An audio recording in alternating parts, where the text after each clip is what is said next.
I'm going to give it a few minutes for people to hop in, especially because I moved the time up from my original post.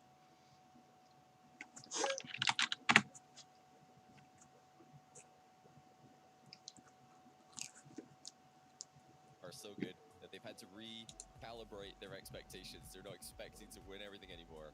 They're just hoping, okay, right, let's just get top 2 because BDS exists.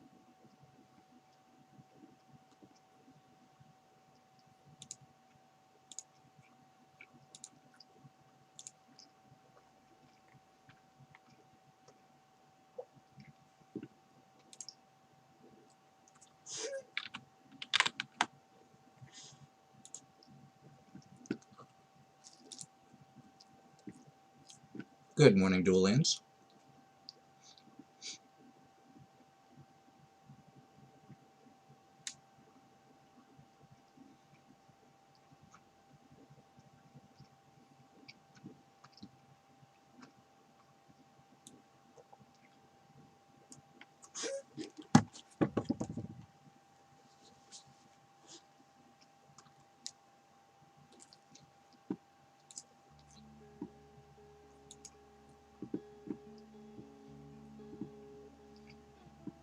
I changed my my input a little bit so you can see my primary monitor instead of just Magic Arena, so that I have the ability to talk about 17 lands data, which I'll do in a couple of minutes here.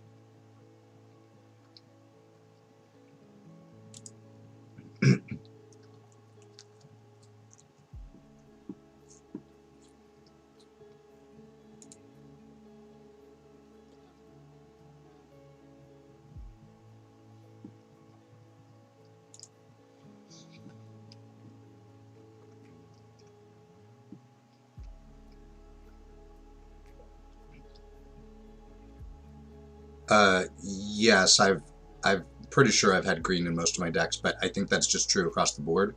I think green is by far the most played color in sealed, in this sealed format, because of all the fixing, and it's what enables most of the snow decks. So I think a huge majority of the time you will be playing green in your deck.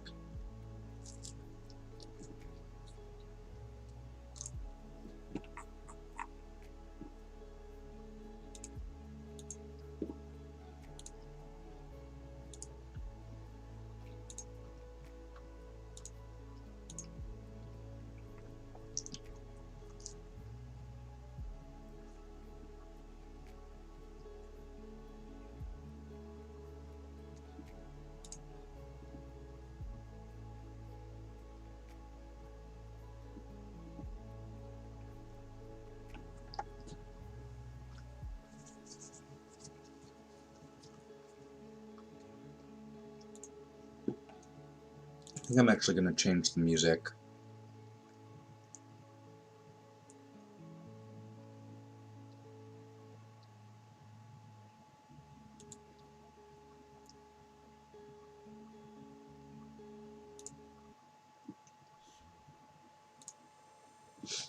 Something a little higher energy.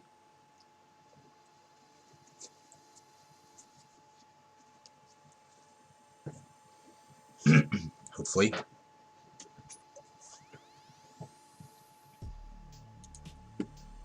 So let's start looking at some 17 lands data before I get into things. First of all, I have done 7 sealeds.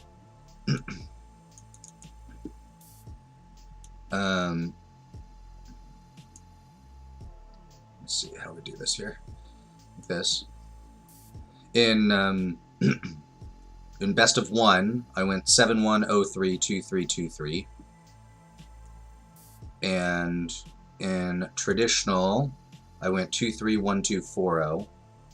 So I did much better in traditional. It looks like I played green as a primary color in 2 of my 3 best of 3s and 3 of my 4 best of 1s.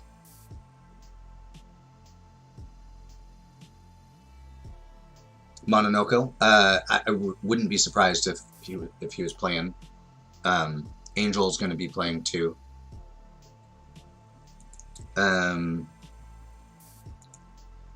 If we look at, so this is card ratings data, and let's see, I want sealed.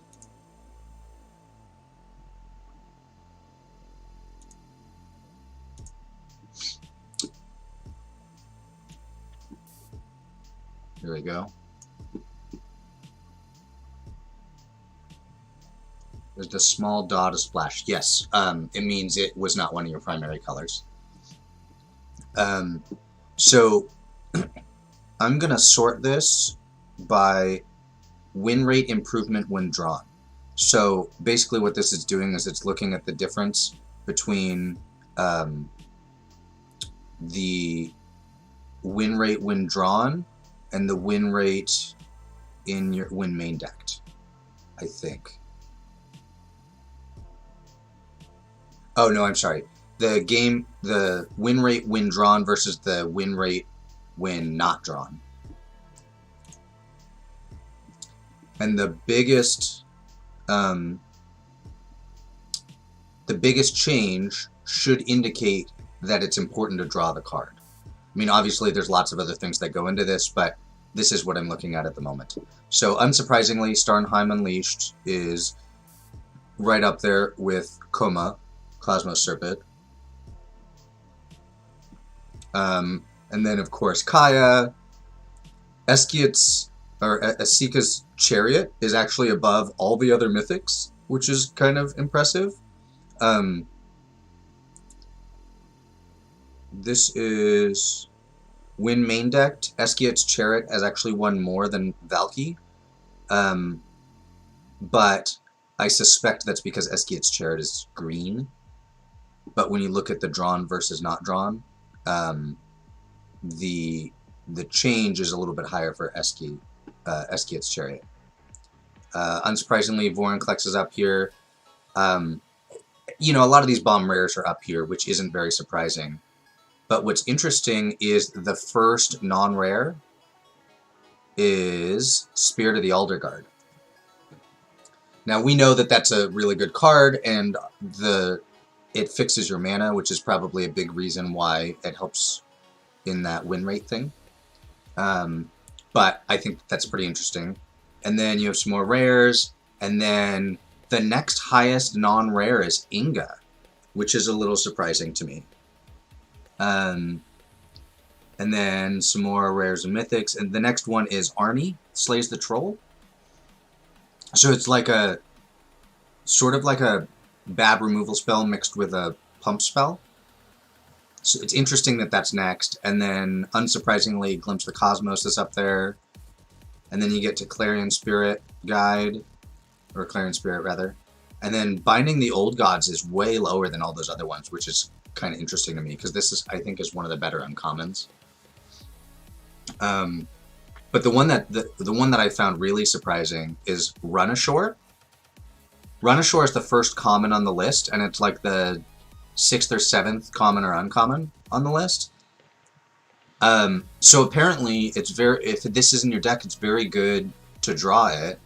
But also, what's interesting is that the win rate when main decked is only 52%, but when it's drawn, it's 58%. So I think that means it's like a overperforming card that's just not. Yeah, it's higher than Battle Mammoth, which is just a great card. But remember that we're looking at the change from when it's drawn to when it's not drawn. If you look at Battle Mammoth, people win more when it's in their deck, and they win more when it's drawn. It's just that when it's not drawn, Battle Mammoth it's less detrimental to not draw Battle Mammoth from your deck when it's in there than it is with Run Ashore, which is pretty interesting data. So anyways, I think that this will be worth looking at when I'm trying to decide if a card's worthwhile. It's probably worth looking at this data to see what it says is good. Let Move this back over. Alright, so I am going to open my packs.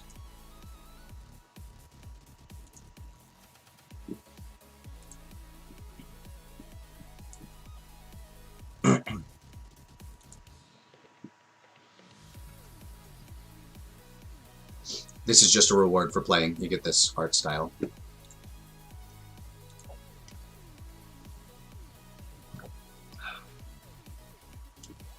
Got Halvar, nice. And Nico Artist is also really nice. Immersturm Predator is also nice, but unfortunately in different colors. And Blood on the Snow is really nice. Magda's kind of whatever. I think this land is kind of whatever. Hey, Hank. Yes, green is the most played color by a lot. And I was just explaining that to Dual Lands, but the reason for that is that there is some colorless fixing, but all the rest of the fixing is in green. And green also helps fix for your snow lands specifically, and so it enables everything else. Yeah, Dual Lands. That's why they're willing to give out cash at the end of these, right? Because people spend so many of their resources on this. So from this open, I really want to be able to play black and maybe also white. None of my rares are green, so unless my green fixing is good, I may not be in green. We'll see. If I end up, there could be like a red-black aggressive deck with these rares. I don't know. We'll see.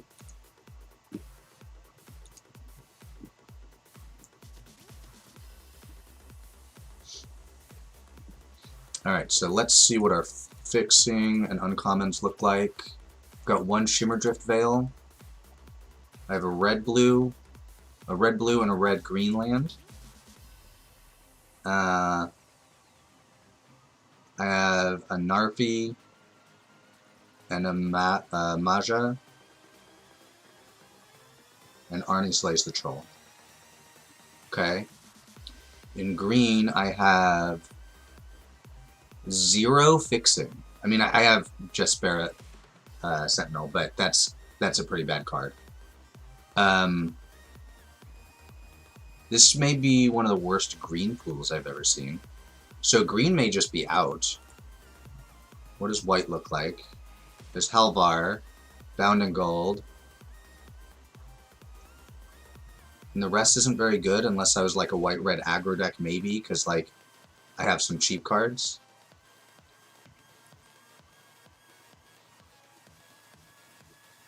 Hey Melinda. Dorda Neverwhere, welcome to the stream. Just seen me look at my sealed pool here. My blue looks really shallow. Behold the Multiverse is good, and Mistwalker is good. Disdainful Stroke's good, and Giant's Amulet is good. Frostpeak Yeti is fine. And I guess Run Ashore is fine. That's pretty shallow.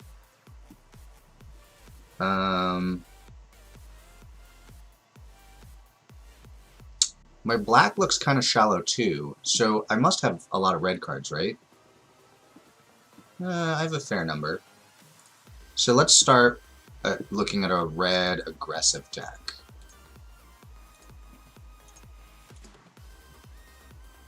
I don't know if I'd play Rune of Speed or not. Probably Seize the Spoils. So if I play red-black, I get Vicious Return, which is kind of meh, but I get Immersturm Predator. If I play red-green, I get Arnie Slays the Troll and this Forest. Or Dual Land, I mean. Oh, Move Me My Portrait. Yeah, sorry about that. Oops. There we go. Better.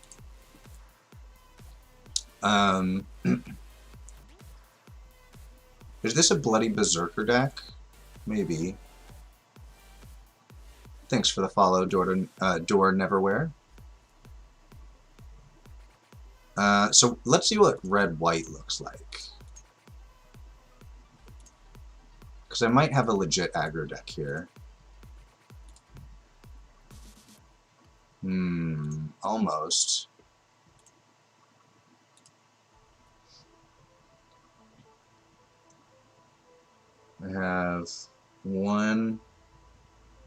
1 equipment.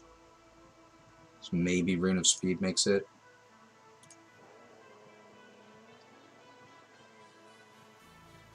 And I might play the Shimmerdrift Veil in this. Alright, so this is one build. Let me screenshot this.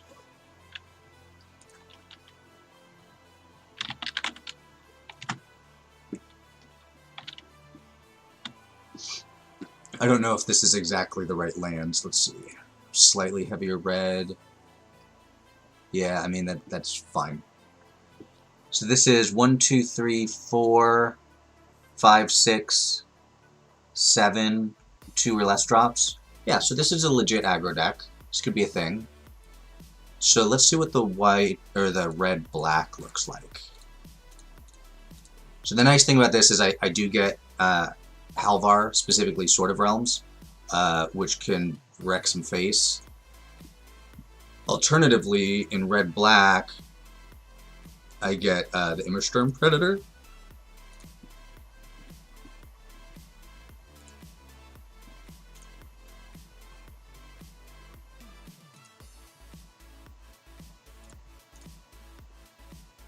The red-black looks a little shallow.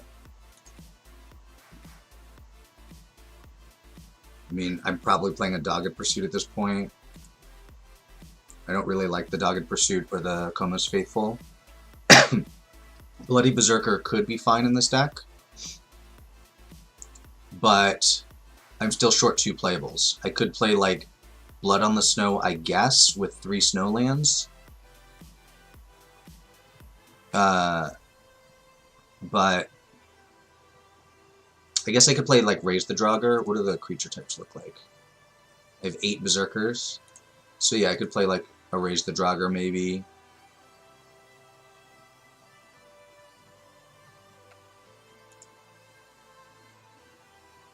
Carter's Vicious Return. I really don't like that card. Let's look and see what the 17 lands data says about that card.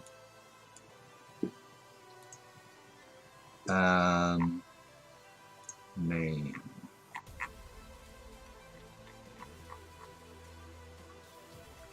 Carter's Vicious Return. So 54% for game win percentage when main decked. 44% when it's in your opening hand. Interestingly, 58.5% when drawn not from your opening hand. And apparently people do 1.5% better when they don't draw it. So I think this is pretty reasonable data for saying that Carter's Vicious Return is pretty bad.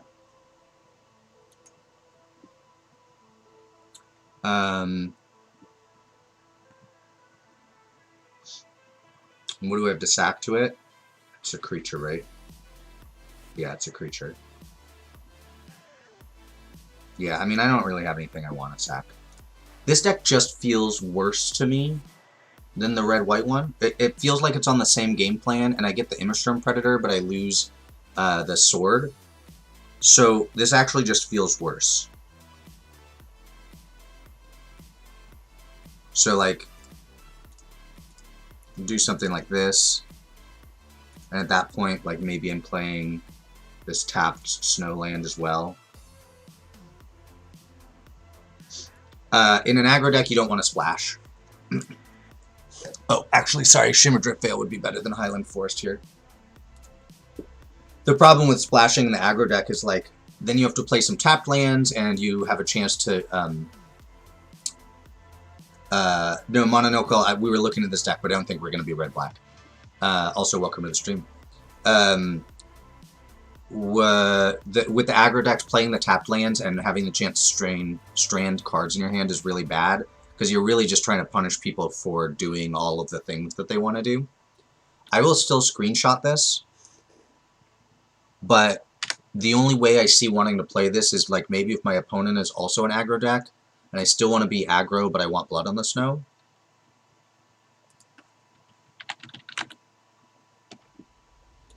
And this is 8, 8. Yeah, that's about right.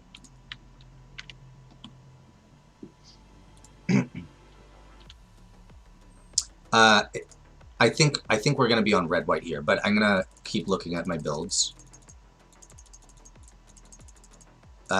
What you may not have seen from the beginning is that my fixing is horrible, and my green is very shallow.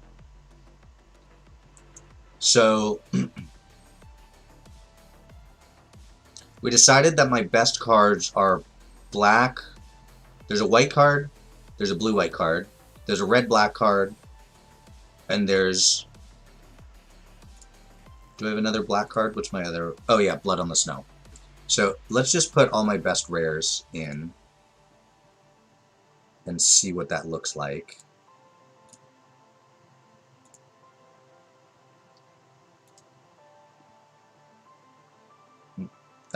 Magda is, you know, kind of whatever. So that's 1, 2, 3, 4. Magda is 5. What was my other rare?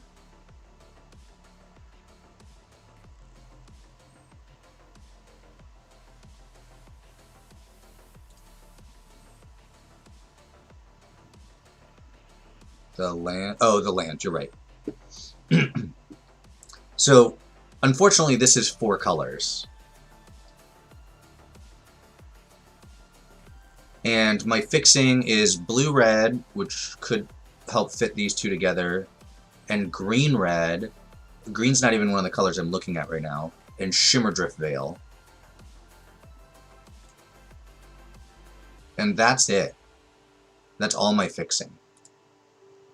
So, for this reason, I don't think that we have another build that isn't that red-white aggro deck. What does blue-white look like? So if we cut these, maybe planning this, maybe that stroke, maybe that.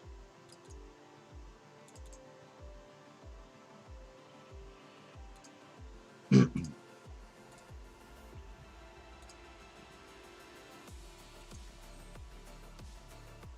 I have any gold cards that I missed? There's this, but I don't have any for... I have 1, 2, 3, 4 Foretell cards, so probably this one's not good.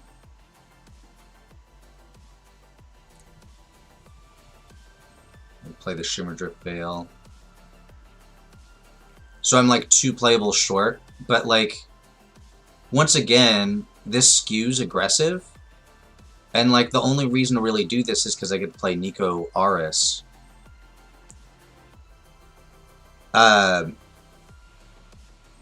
Just Anno. Her. I do not know how to pronounce your name. Just Anno. Oh, Just Another Ho 3. I see. Hi.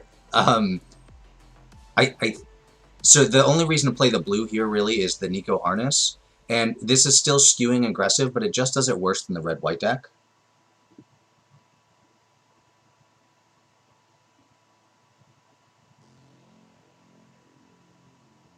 Oh, hey, Mira. Welcome to the stream.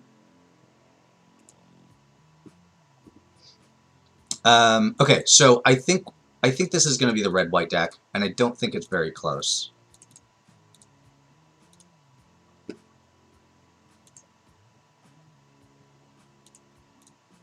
Whoops, not you.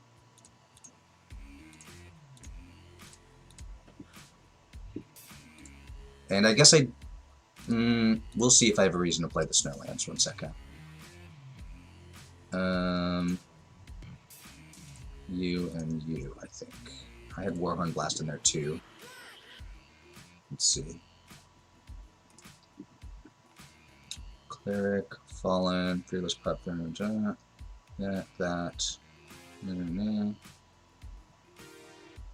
Warrior, Bounding Gold, Doomscore, Oracle. Oh, I didn't have Iron Verdict in last time.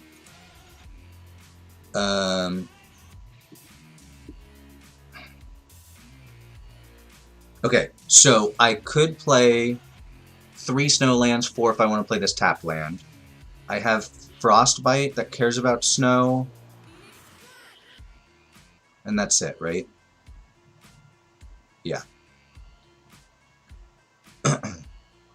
I guess it's still okay to play it. It's unlikely it will come up. So now the question is, do I play the Shimmerdrift Veil or not? I have 1, 2, 3... Well, this isn't really a 1-drop because I don't want to play it on 1.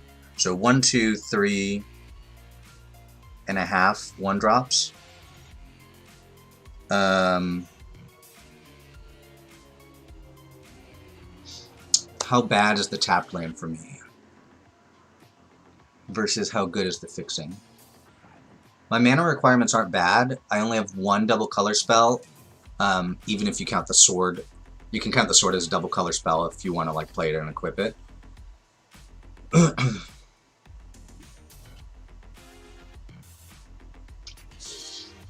Also, is there a reason to only play like 16 lands in this deck?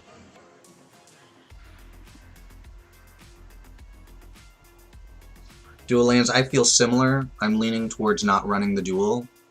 So, it's a dual and it's a snow land for Frostbite, but I don't think being a snow land is that big of a deal. So, tapped land versus having a dual land. And also, am I on 15 or 16 lands?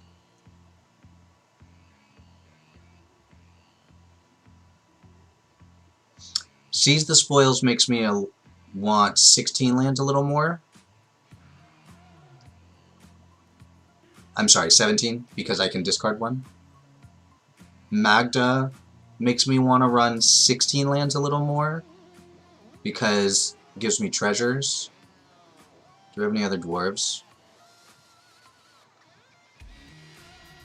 Yeah, I have 2 other dwarves. What can it go get if I get to 5? An artifact or a dragon? Well, that's meaningless. Because my only artifacts are the helm and the backside of Halvar, but I don't think I can search up the backside. Good question. What do I bring in if I cut the land? So I could have Iron Verdict. I don't think that's where I want to be, though, because I'm planning to just be super aggressive.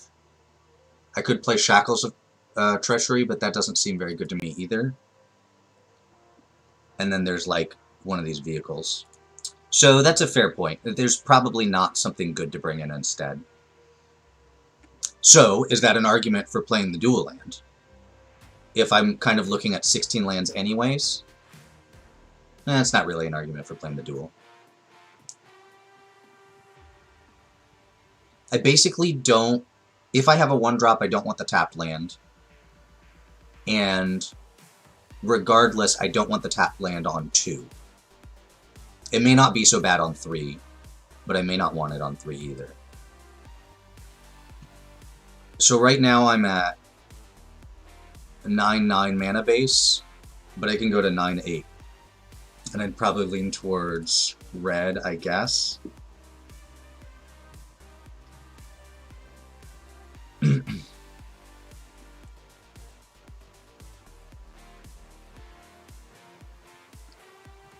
That's a fair point, dual lands, that if I lean towards white, that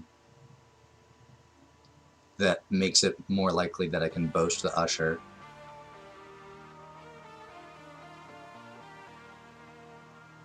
Also, my only double color card is white.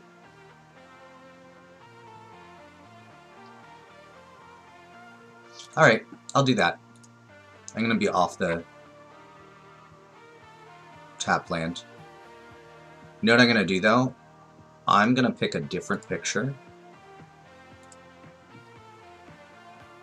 Oh, you know what? I'm in best of 1, so there's no sideboarding here. I forgot about that.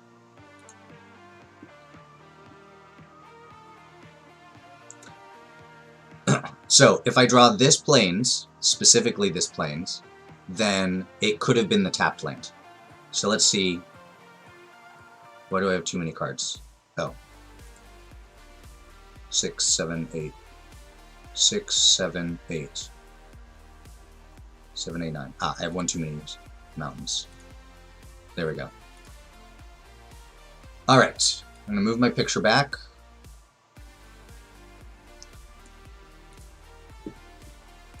And let's get rolling. So, I've got my this up. It's not exactly right on the mana, but that's fine.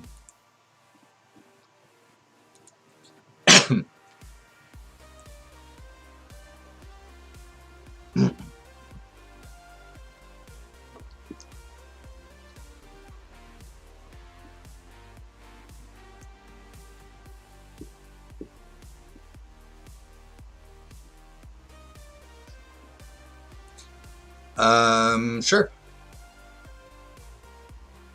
I have 2-drop, 3-drop into Boast plus Frostbite, or I can Spectral Steel. I even have 2 of my Snowlands.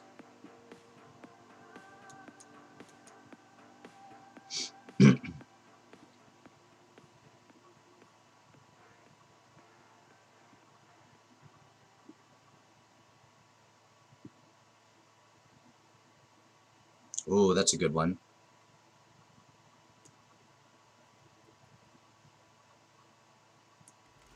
I'm gonna attack. They may just not block. To be worried about a combat trick. Because Dream Devour is an important card.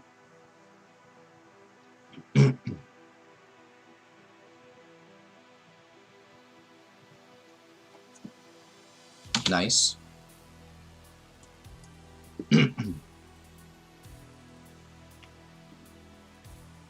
So right now I'm on like Spectral Steel on the Warrior, and then have Boast mana up. But we'll see. There's a chance that I want to Frostbite and Boast mana.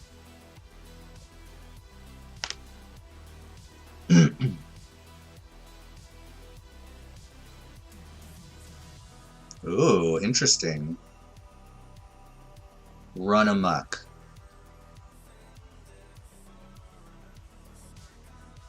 Yeah.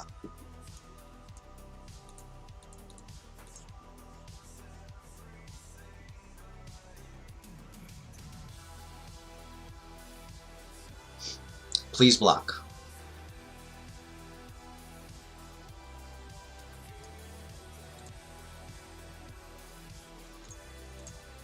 Get wrecked!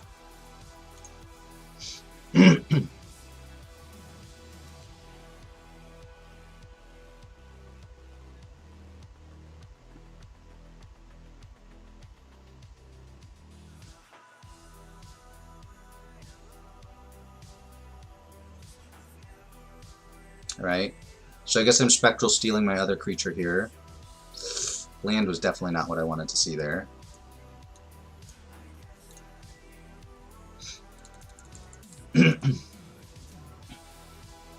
Alright, let's see if my opponent can come back from this. They easily could. I don't have much power left on the board.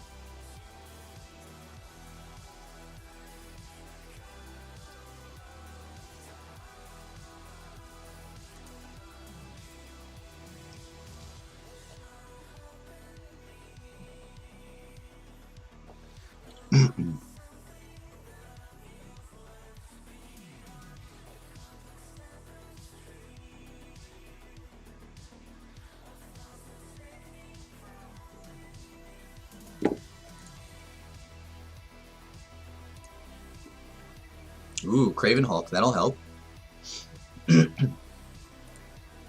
Yeah, if they have a worm next turn, I may be in trouble. Although I can... we're going to be shooting that. I was going to say that I can Frostbite the worm and 2-for-1 myself, but now I'm not going to. Alright, no worm, please. I'm probably in reasonable shape if they don't play a worm. A 5/5 would be troublesome, but less troublesome.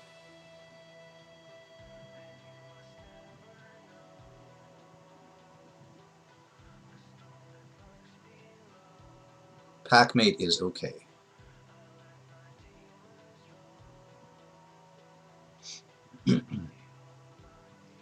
Nice. Another creature is exactly what I wanted to see.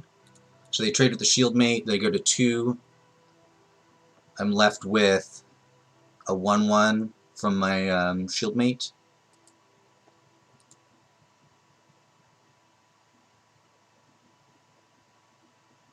Ooh, that was good. So this allows me to buy back an aura or equipment. Alright, so they're almost stable. They could definitely play something to stabilize here, but they need to have something. Hey Angel, I'm in my first game right now. I'm on a white-red aggro deck.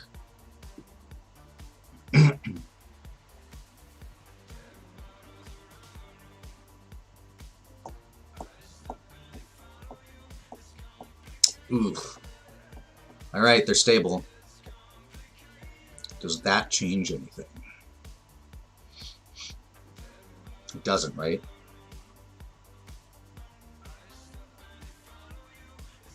Thanks. You playing soon too?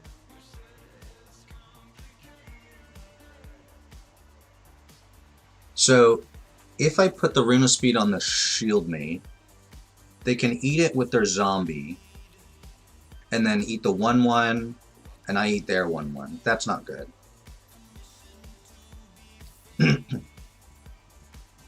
Yeah, if it hits my yard, I can bring it back with the steal, which is why I really want to play it this turn. But I don't really have a good place to play it.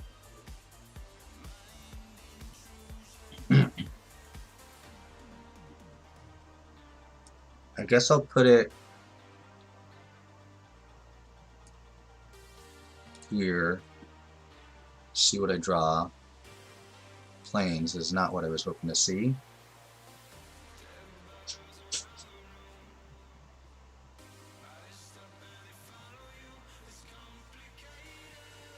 So I guess I send the 4/4 and the 3/1.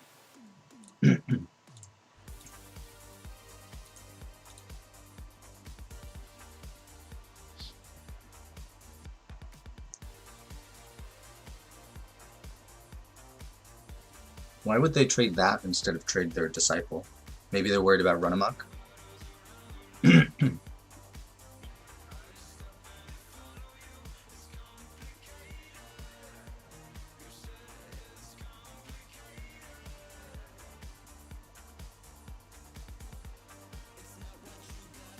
Alright.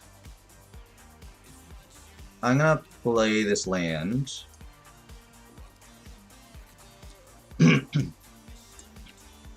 So Spectral Steel can buy back the haste enchantment, and then any creature that costs 4 or less I can give haste. If they spend 4 to move the helm, then they only have 3 mana. Ooh. That was good. But they can only play 1 of them. Yes, I can. That's what I was checking.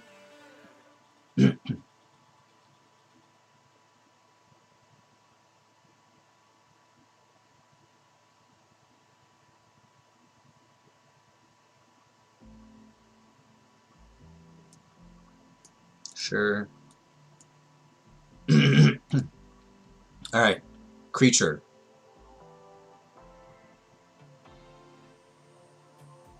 Nice. It's even a good one.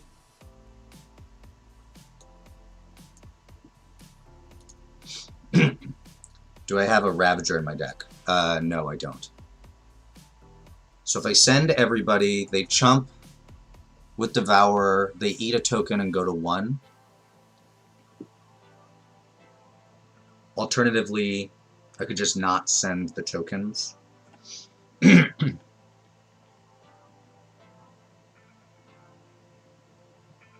Yeah, I don't see a good reason to send the tokens.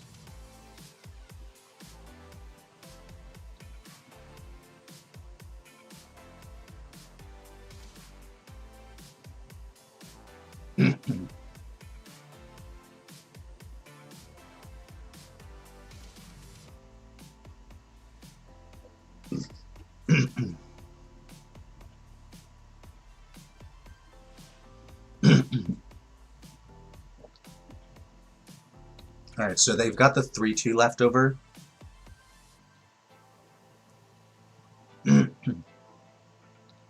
in Foretell. I mean, they could have foretold their other card, I suppose.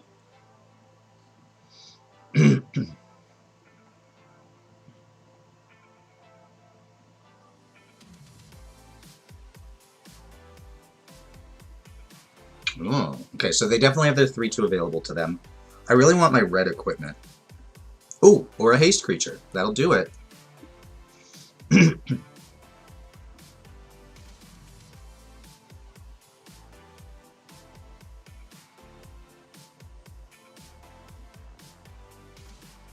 Sure, dual lands. At this point, Dogged Pursuit would be good, but like, the point is that that card is bad most of the time.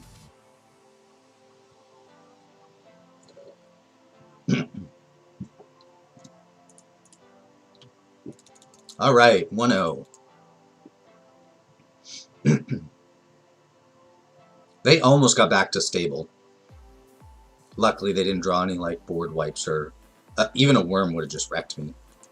And man, that rune was so good that game. Oh, I've never seen the rune be that good before. I mean, obviously it's great when you put it on a helm or whatever, but but I haven't gotten to do that before. Ugh, no white sources. I have to throw this back. If one of these mountains was a plains, this hand would be so good.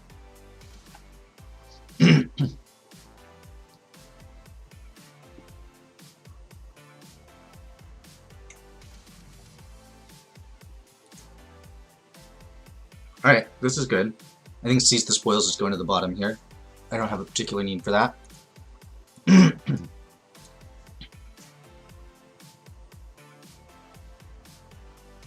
Yeah, the Spectral Steel on the Rune of Speed was pretty sweet. Oh no. Are they gonna Frostbite it? Bummer.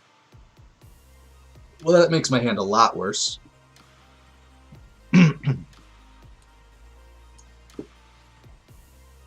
Do I cycle Rune of Speed here? I think I do. Because I think I have a lot to do with my mana. With this Firewalker and activating it and then running amok to keep it alive.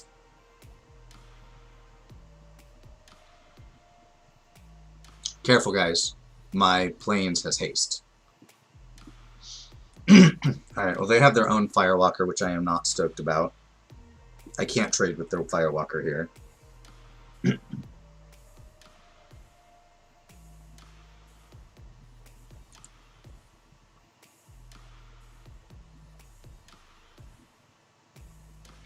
Of course, if they have a removal spell here, I am just dead.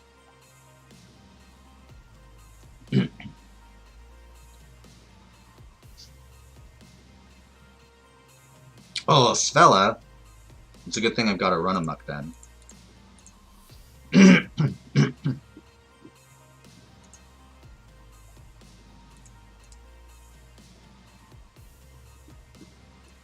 Well, I'm not going to get to play that.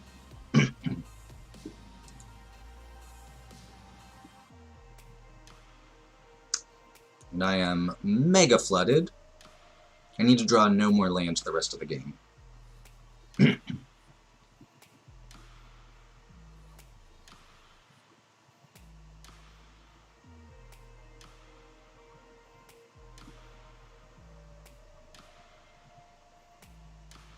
I can't block alone. Oh no!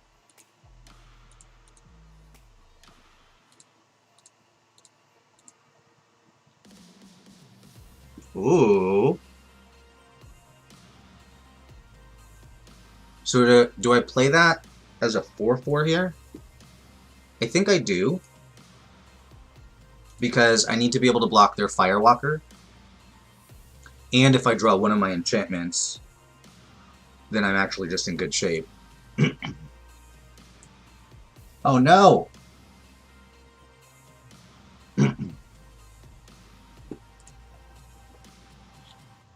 Alright, deck. Help. No! Alright, we lose.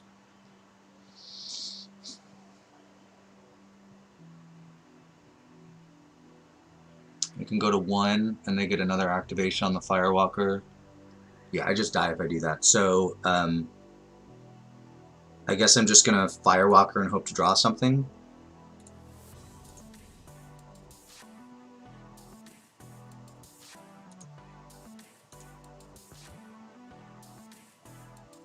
Tormentor's Helm, a little bit late.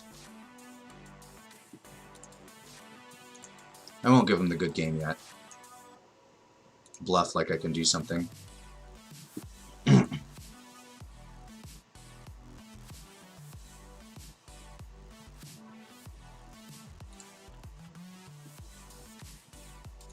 Alright. Well, sometimes you draw 1,000 lands.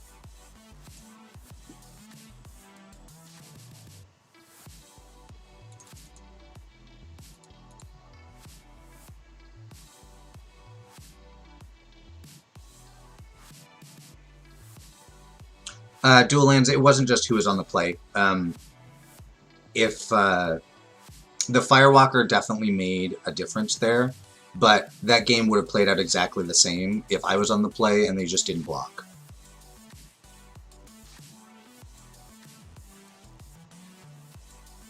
Like, they still could have killed my 2/1 on their first turn.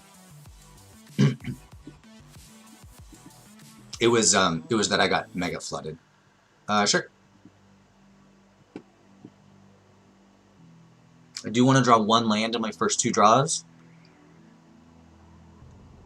But if I do, this is quite an aggressive start.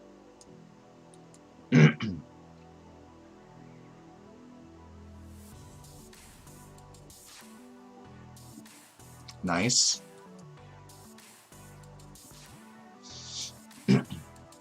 If I can draw 1 more, that I can Shield Mate and Rune it up.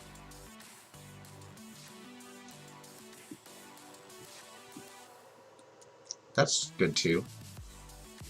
There's a reasonable chance that that's a pack mate that they just foretold.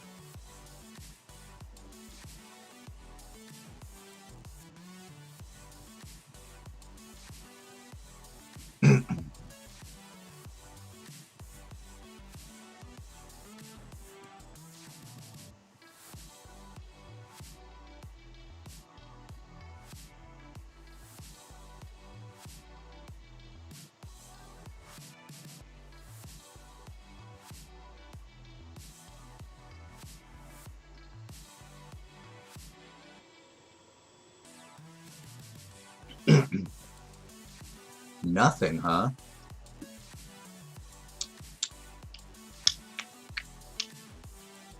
What sweepers do I need to worry about? There's Doomscar. If they find another white source, could be foretold.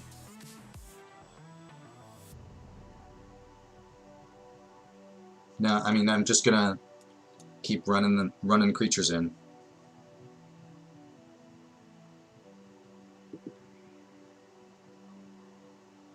Sure.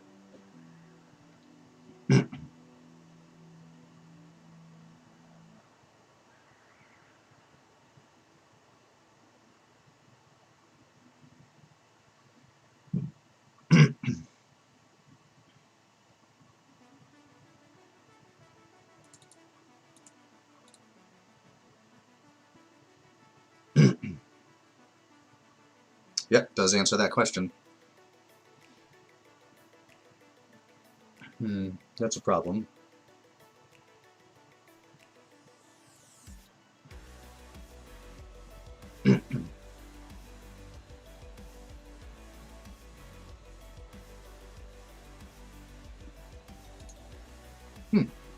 Less of a problem. So I could play Spectral Steel. I think this is better. I think I'm going to go Spectral Steel on the 2/1 and Codex Cleric putting a power or a counter on the 3/2, and then get swing in for 8, and they can chump block, but it's still just a chump block, which they probably have to do. And then I still have a Bound in Gold for next turn.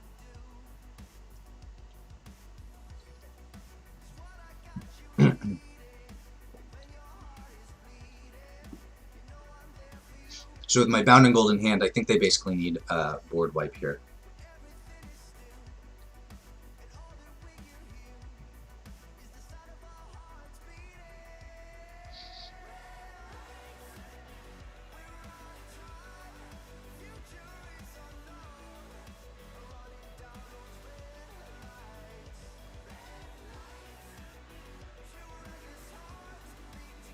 Yep.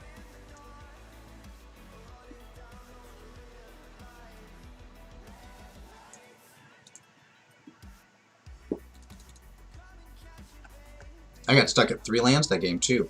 Clearly that is much better than flooding.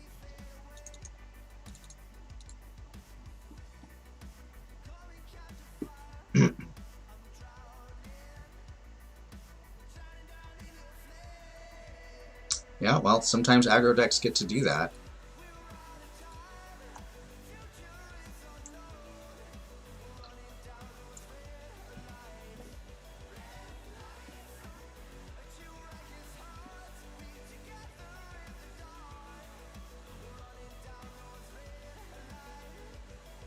No white. And Tormentor Helm, besides Tormentor's Helm, no play. So I'm gonna mulligan. Still no white, but this hand's a lot better. And I think I'm putting a land here on the bottom.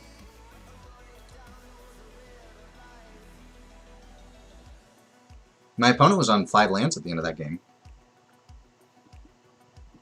There's my white.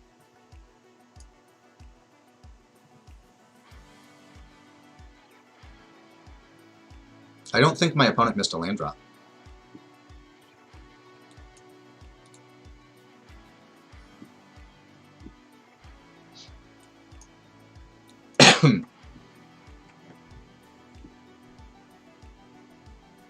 My opponent might be on red-black aggressive here.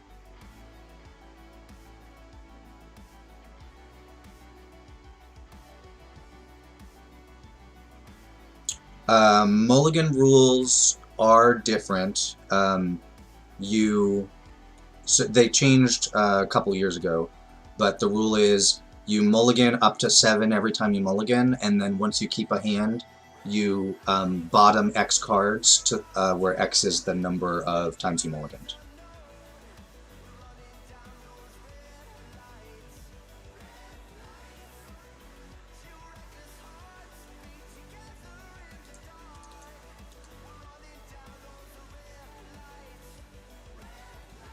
Note, my opponent has no creatures in graveyard, so the recruiter's a bit worse for them. Yeah, that rule's really good for limited, and probably for standard too, but it's kind of a bummer for old formats. Because you can abuse that quite a bit.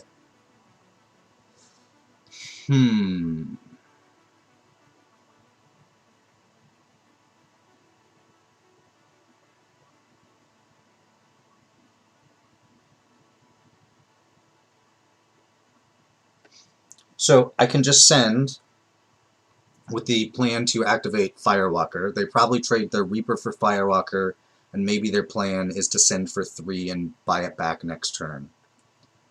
Alternatively, I could play Usher and rune it up. But then, to activate Firewalker, I have to play a land, which means activating does nothing. So I think I'm just going to attack.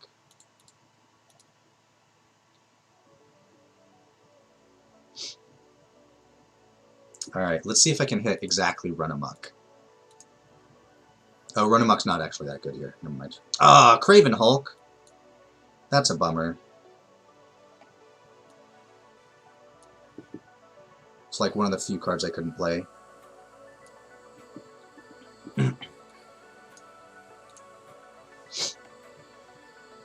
So I am actually pretty happy if they want to send and spend their mana to buy back their creature.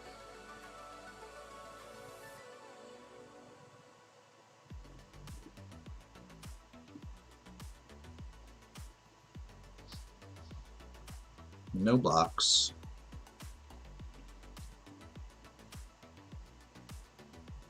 What does this say on its boast? You cannot stand against us, but when you fall, you will stand with us.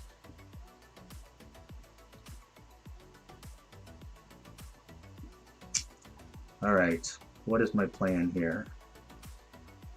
I could Rune of Speed the Usher so that it's a trade. Yeah, let's do that.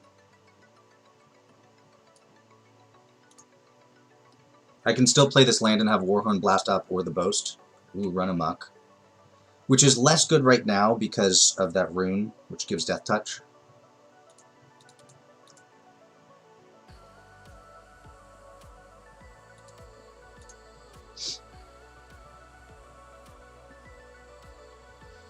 Alright, so next turn, I'll have 6, 8 trample damage, plus 3 non-trample damage.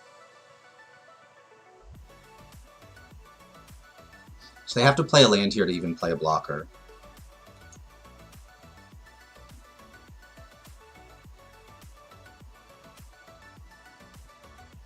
No!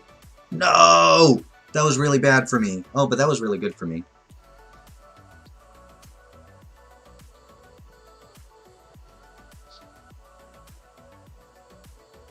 So I'm sending both of these for sure. They chump block 1, go to 5.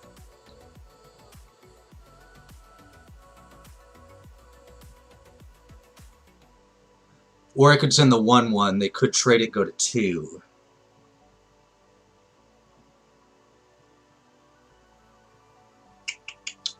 Yeah, let's do that.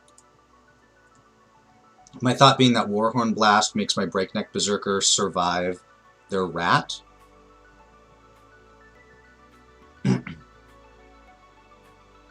Whereas them being at 5, I'm still not... Oh, I guess not if they double spell.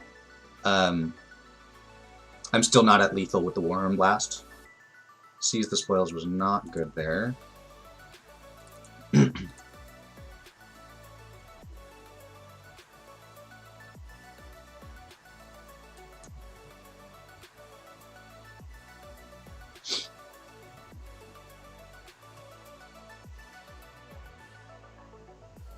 Oh, they have something?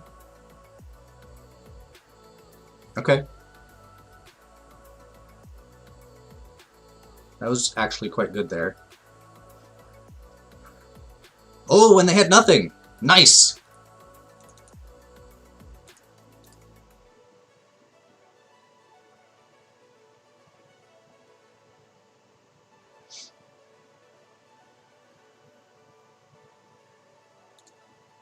Alright, keep this train rolling.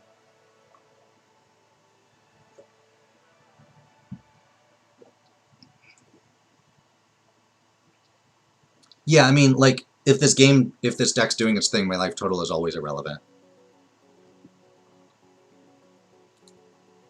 And if it's not doing its thing, I'm losing anyways, so... sure. I do need to draw some extra creatures. But if I can draw a couple of creatures, this hand looks really good. Also, it's worth noting, I think I've gone first all but 1 time so far, which is pretty great.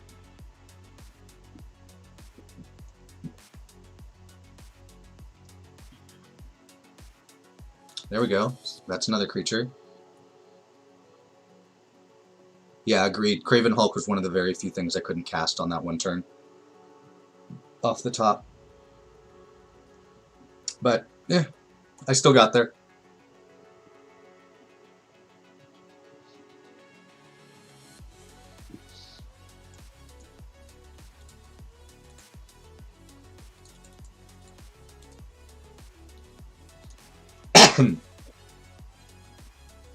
If I draw another land, Seize the Spoils will be dumping it. Maybe not next turn, we'll see.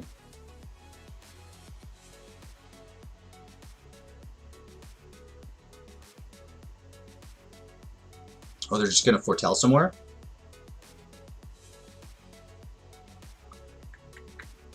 Interesting. I think I'm going to Seize the Spoils this land.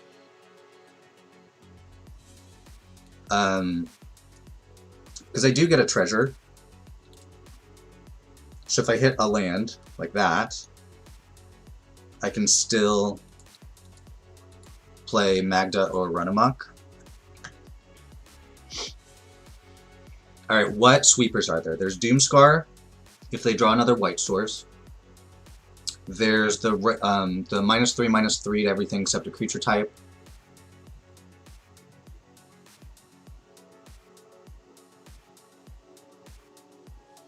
Blood on the Snow is way too expensive, so I'm not worried about that right now. there's a whatever target or shadow or whatever, but playing an extra creature is fine in that case.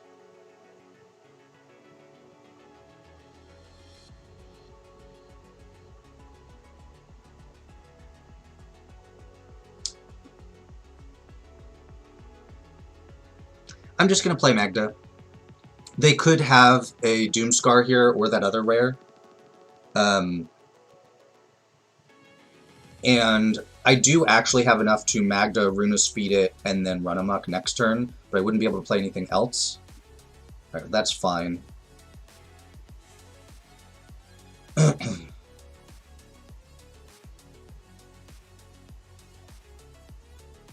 think I'm going to Runa Speed... Oh! Duh. I'm going to put Runa Speed on the helm, of course. Another land was not what I was hoping to see there.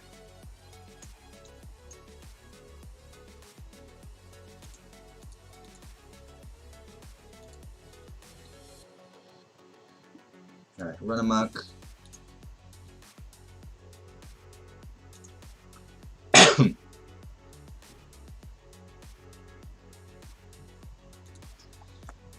Alright.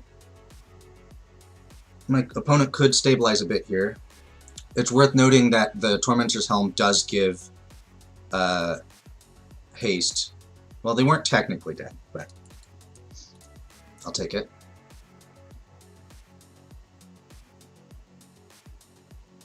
Oh, I guess they were, because I could have sacked the 2-1 to the Wither Crown. I would have gotten a 1-1, and then I could have equipped it with the Runed Up Helm. And then, like, honestly, even if they only go to 1, like, anything they block with the helm on it kills them, so.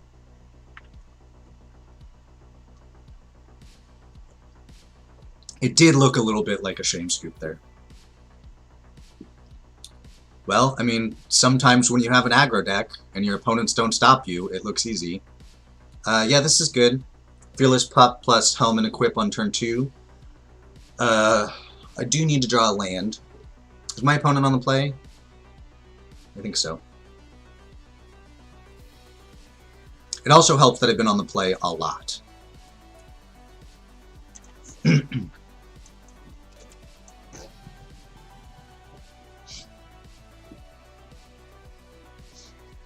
Another red-black deck. Okay. Well, I did find a land, or I haven't found a land, but I did find Frostbite. Note, this might actually be a really good game to play a front side of Halvar, except that I don't have the mana for it. If I don't draw anything next turn, I'm just playing the backside of Halvar. I did draw a land. I'll go ahead and just play the 2-2 here.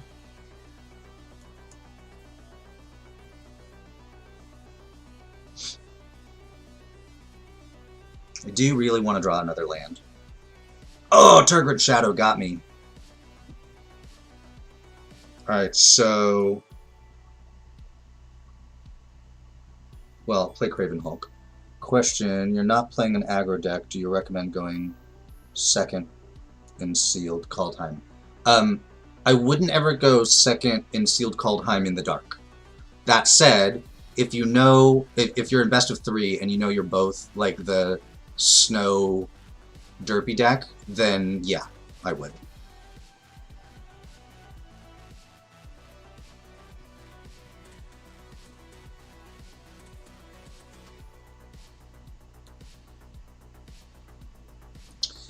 So I'm playing this over Halvar because I am not certain yet that I want to play Halvar on the front side, and if they have more removal, I really want them to play it out right now.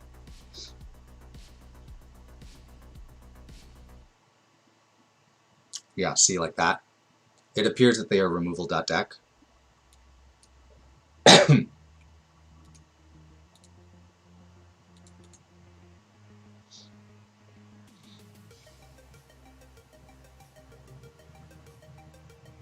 So if I get a minute...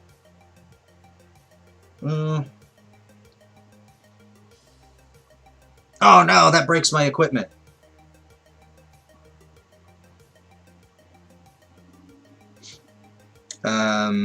Okay, so I'm definitely just playing this on the backside now.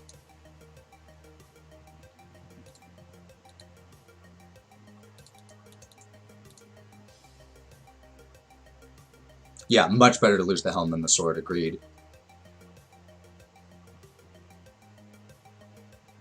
And with the run amok in hand, I actually do have lethal next turn. Well, no I don't.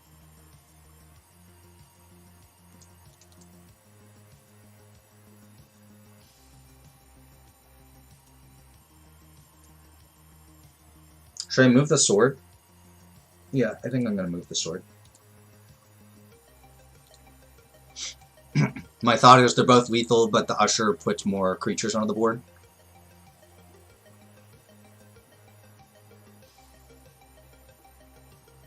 Oh, that was stupid. The other one has haste.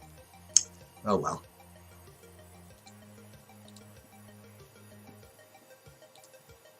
Alright, just no, like, feed the serpent. That is totally fine.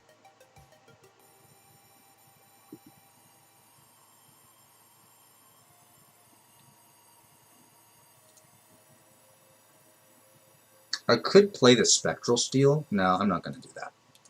My thought being that when it goes to the yard, I could then buy back the helm. I'm actually going to kill the Liberator here. Because the Hulk can't block alone. Oh, shoot. I forgot to boast it. Oh man, I'm making mistakes left and right.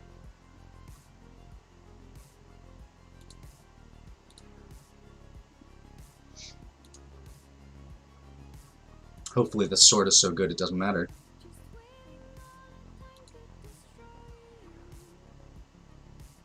Shame concede? No, I don't think so.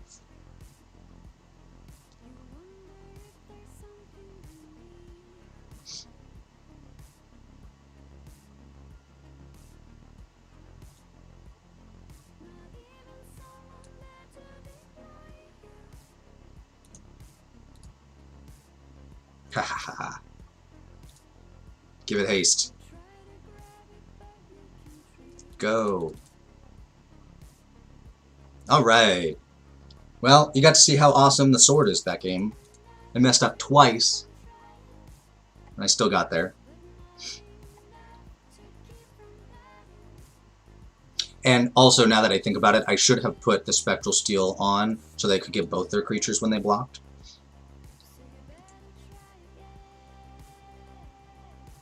Yeah, I mean, they had just a ton of removal, but they didn't put any pressure on. And that's the downside to one-for-one removal, is that if you can't also pressure your opponent, then what are you doing? You're just trading cards. And some of my cards had haste, and then, like, I played the sword. I even played well around their removal by giving them other targets before choosing on the sword there. My water's out, so I'm going to go refill it, and I will be right back.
Hurry back, play ends in 20 hours. Yeah. Mononokel, I don't know that removal.deck is bad, but it's bad if you can't pressure your opponent. If you have stuff to pressure your opponent, it's fine.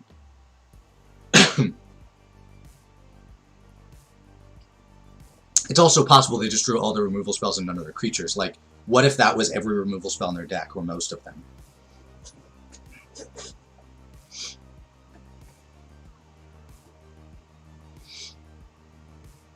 Adipalooza. I think I've played against this opponent before. Yeah, my opponent probably regretted that, Shackles. Oh. Okay, I'm going to keep this. And I'm not going to play anything on turn 1. And then turn 2 will be Tormentor's Helm plus Codex Cleric.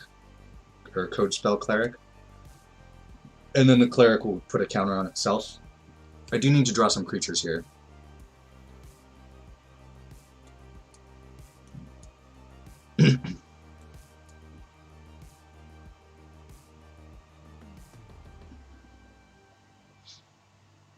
But next turn I'm attacking with a 3/3. My opponent's got 3 colors, all snow lands. Disciple? Sure. Do not care about discarding a card here.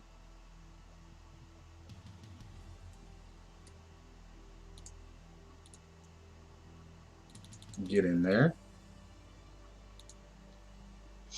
And I'm going to go ahead and foretell this. If they played like a Skull Raid here, I think I would keep Run Amok. Mantor's pretty good.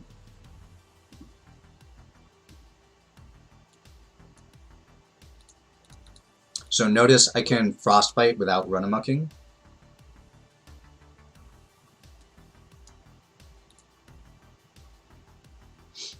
I guess I should have done that pre-combat, if that was my plan. I was kind of hoping they'd try to play around a combat trick. I really need to draw some creatures. Well, they got it. Creature, please. There we go.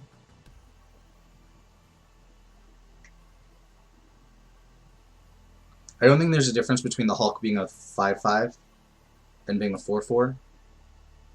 I can't block with it anyways, so it would just be damage. Oh, you know what? There's Demon Bolt.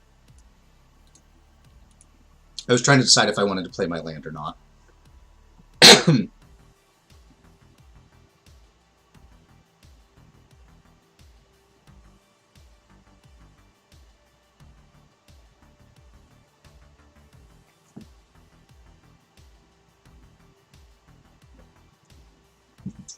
I would like to draw more creatures, please. Okay, squash.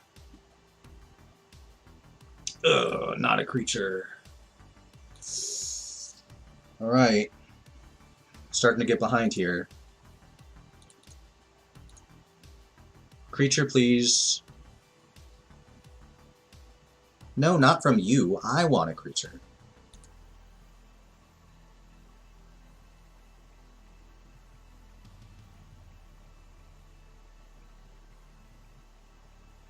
I don't know that I'd say it's telegraphing Demon Bolt, but it certainly could be Demon Bolt. I think there's a high likelihood.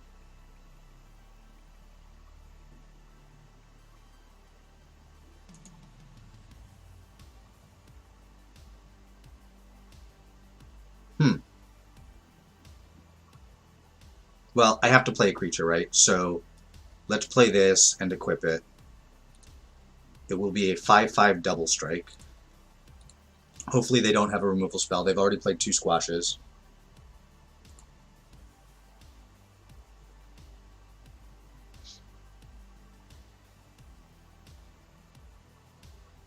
And this Run Amok is great on it now. Could even Spectral Steel it. If I Spectral Steel, it's a 7/7. So I could make it a 10/10, trample, send in for 20 points.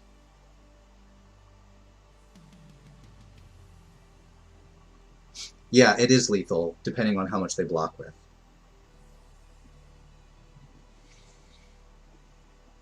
I'm just deciding if I want to go with that all in. I mean, if they had a removal spell last turn, they would have played it, right?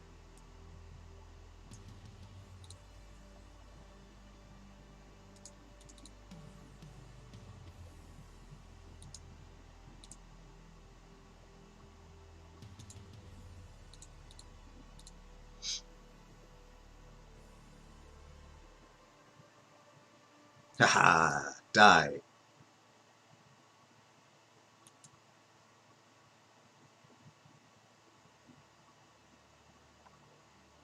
Well, that worked out. I only drew, what, 3 creatures that game, but one of them was my best creature. Yeah, I only drew 3 creatures that game.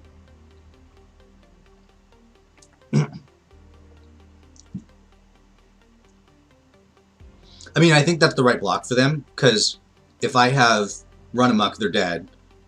They could play around Run Amok by, like, throwing everything in front, but then they lose their whole board and still take, like, a buttload of damage. Alright, one more. Let's see if we can do it. And I can still lose one. I mean, I have to lose 2 before I'm out, so I need to win 1 before I lose 2.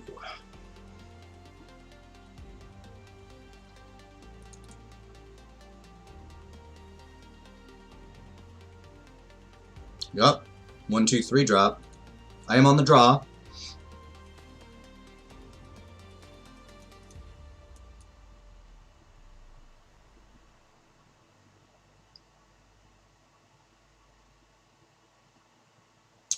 I think that's right. I think that's how that works. Wow!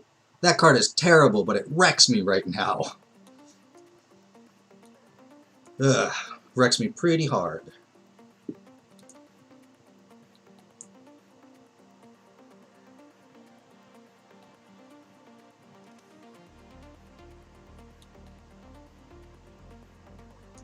Alright, let's do this. It's only your graveyard, right? Yeah.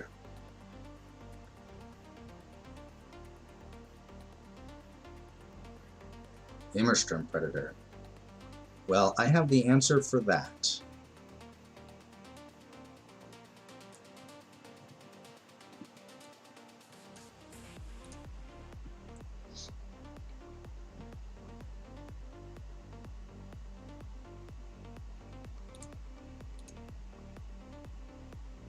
Yeah. Do have one of the very few good answers for Immersturm Predator. I really want to draw like my Helm. Or the my Mythic, of course, would be great.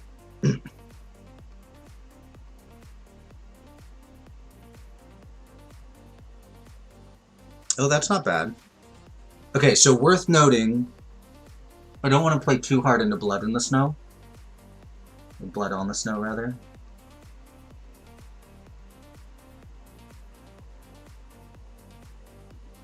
It's definitely something they could have.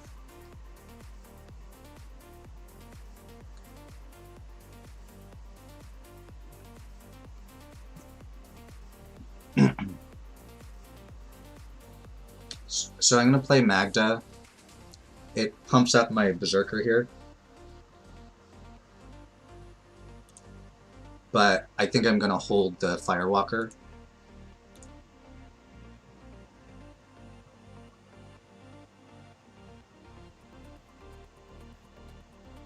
Jarl, okay.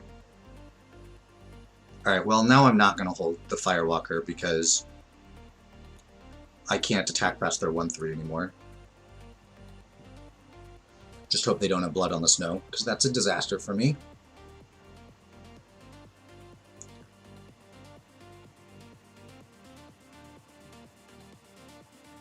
Honestly, even a kill spell's bad for me here.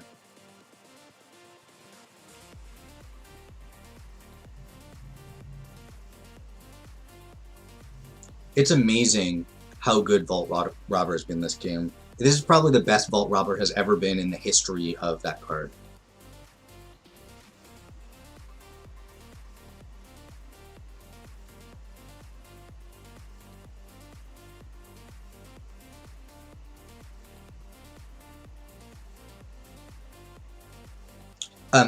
They could have played the Jarl there even if they have Blood on the Snow, because they didn't have their 5th land yet, or 6th land yet. And that one was beating them for 4 turn. Oh, interesting. Okay.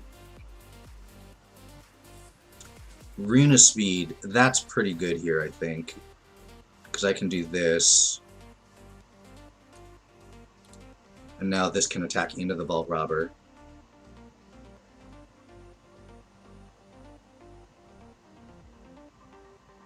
Oh, Helm?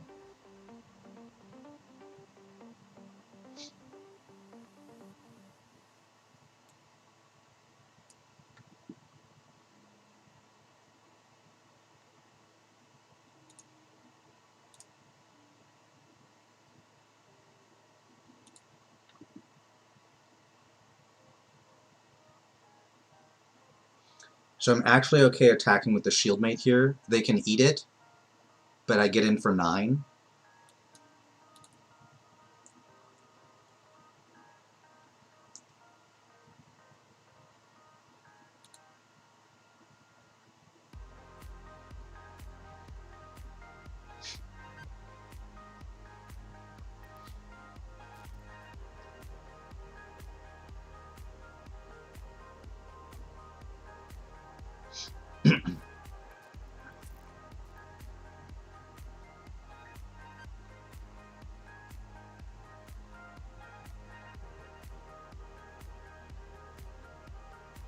Okay, I'm gonna do this in case I hit Run Amok exactly.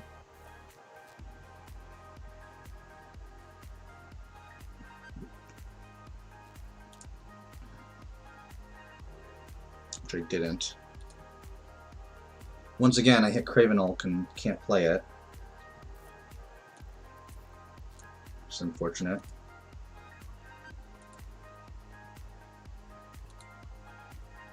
I'm also like really dead to Blood on the Snow.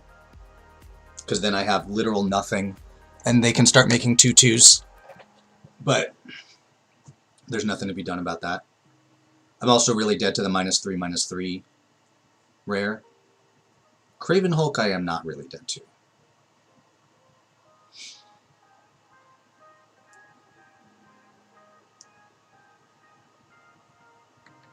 So if I send everybody right now, they're dead.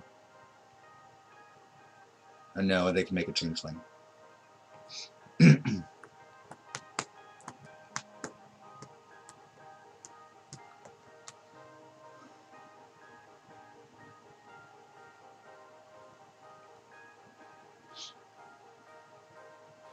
If I send everybody as is, they make a Changeling, they block Magda, Firewalker, Usher, killing all of them. They're left with their 4/4, which can't block again.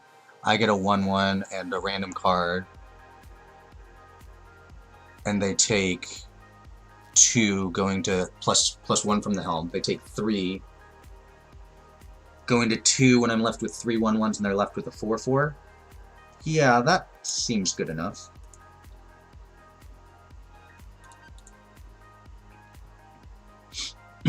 There was some thought to moving the helm, but then Magda can't attack very well.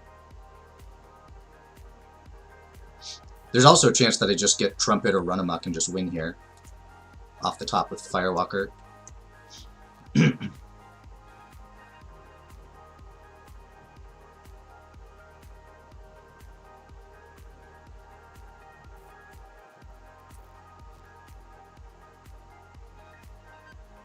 So this puts them to 1. And while they can block next turn, it's not good because Tormentor's Helm just kills them if they block. I also drew a Frostbite, which I guess kills this so that they have no blocks, and make a token.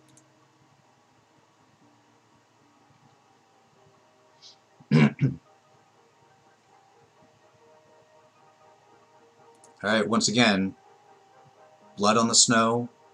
I guess they can still block. I was probably wrong. Blood on the Snow is really bad for me, and the -3/-3 is really bad for me.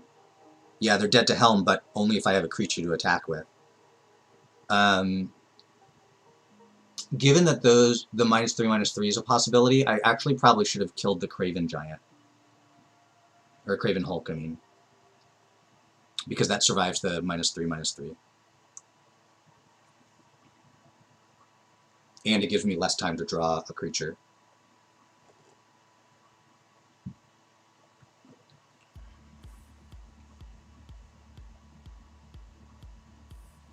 The Vault Robber had it coming. Yeah, it did. It did cause me problems. I feel like it had to be the Vault Robber, just as a revenge.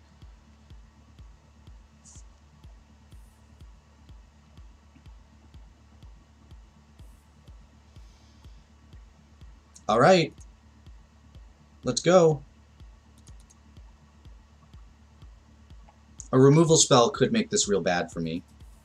Because they can go block the 1/1s, kill Magda. Or they can die. Woo! We made it to day 2. Well, that was nice and fast.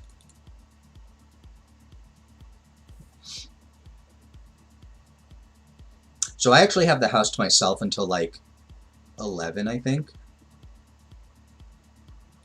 Oh, the best of, or the seals aren't available anymore, huh? Thanks, Angel.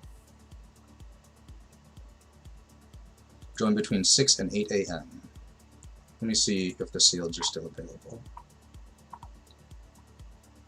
No, they're not.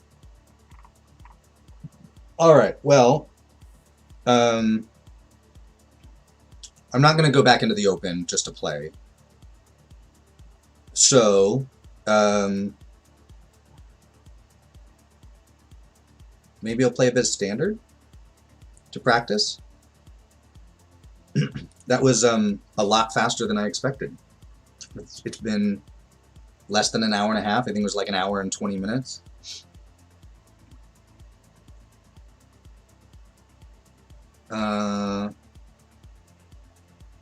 Sure, I'll play some Standard. Yeah, Angel said I make it look easy earlier. I mean, I don't, like, after deck building, I don't know that I had a lot of decision points. I had a few, but for the most part, it was just like, play my creatures, turn them sideways. I had a good aggro pool, and that's what a good aggro pool does. I didn't have to worry about other people's bombs. I am speed.deck. Yeah, fair. Alright, well, I'll play a little bit of Standard to practice for next weekend. And, yeah. So, oh, I should talk about this deck. I don't know who all was here yesterday. Oh, too late. So this is an Adventures deck with the Sultai Ultimatum.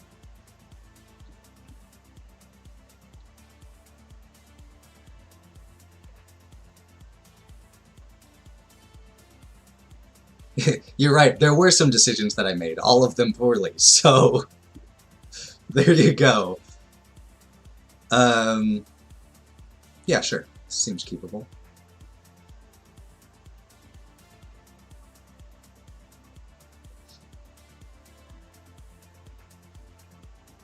Ooh, a Mardu land to start. I don't know what this is.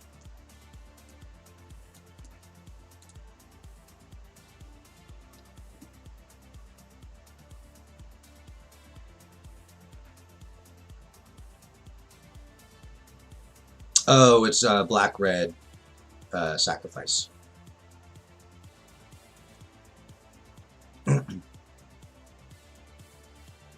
Alright, well, I'm happy to trade my 1/1 if they want.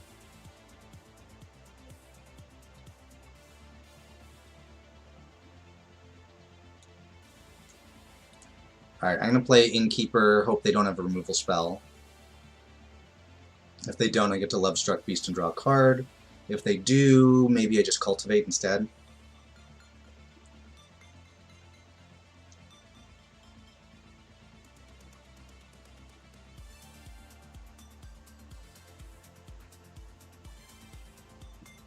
I will take it.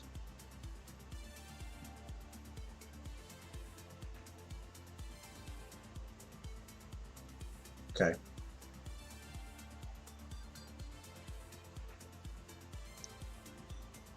Yeah, so I'm going to Cultivate here. The reason being this Lovestruck Beast can't attack past their Mire Triton. I guess I want green-black. I'll put the black into play.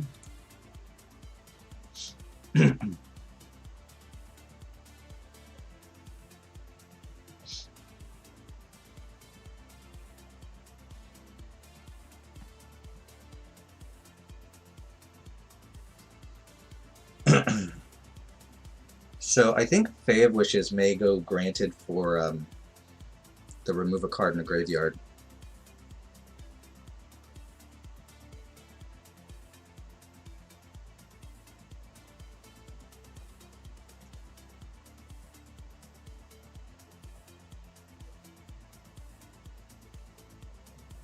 Cling to Dust, thank you. Yes, that. I think I've got a reasonable shot at a long game if they can't Crocs on me.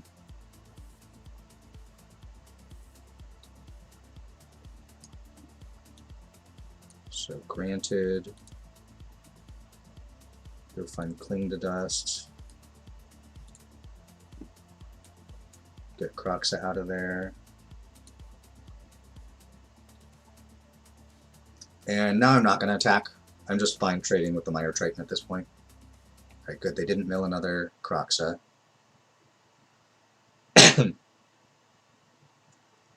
2 turns away from a Kiora-Best the Sea God. So 5 other cards. Okay. Rogue Strider, sure.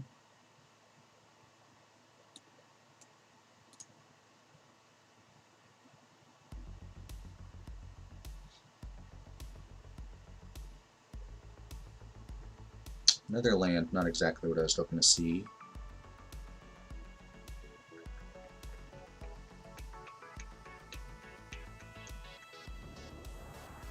I'm just deciding if there's any chance that I want to play Fae of Wishes and return it to my hand. If there is, then that's all I'm doing. If there's not, then I'm playing Lovestruck Beast plus Fae of Wishes.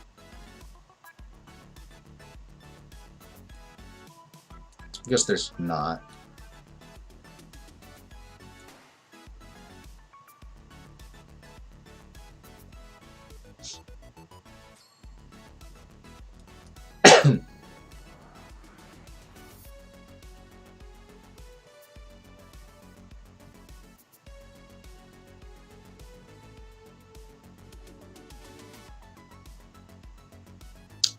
Top, okay.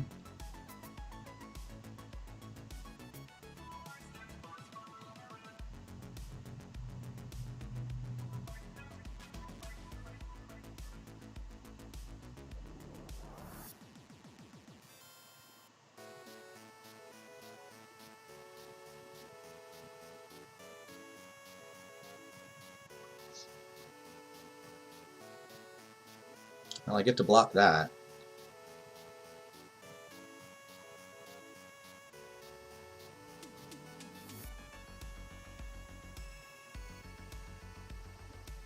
I think I'm on Kiora-Best the Sea God instead of an extra turn. And then next turn, I play the extra turn card. These are both blue-black.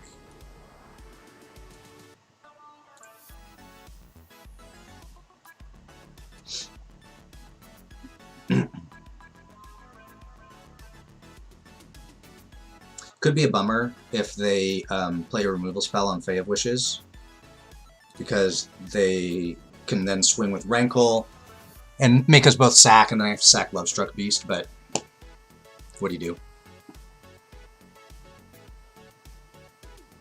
Yeah, like that.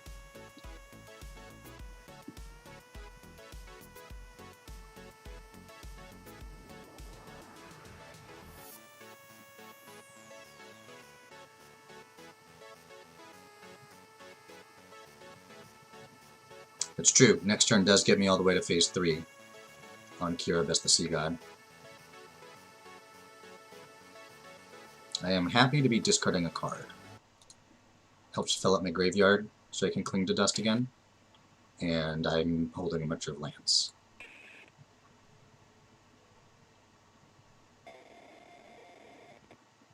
Why didn't they sack... Ah, there you go. I was going to ask why they didn't sack my creature.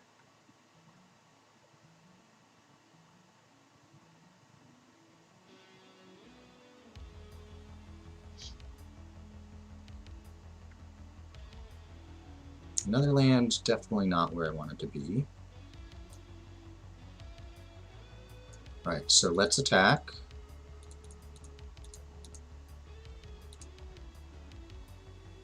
And then take an extra turn.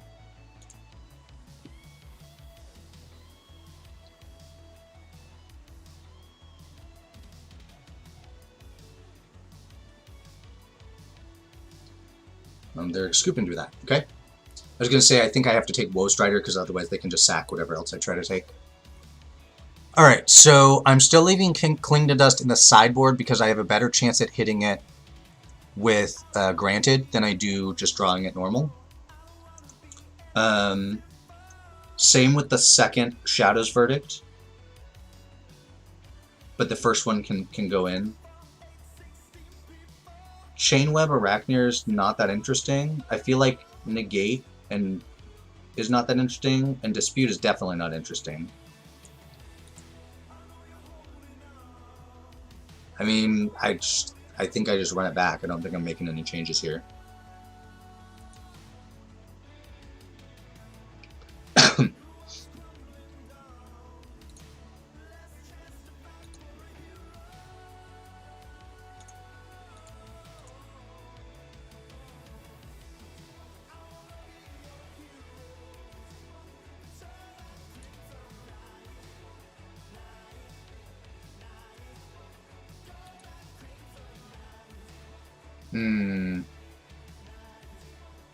This hand is not great. I'm going to try it, though. We're testing, right?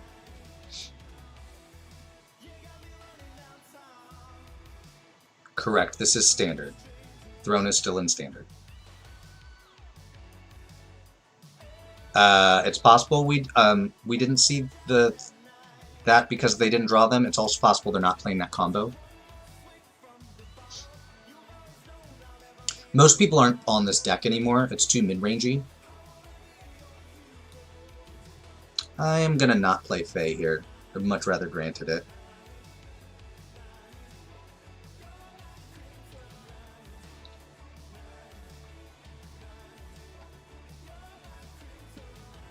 Alright, so do I want to play...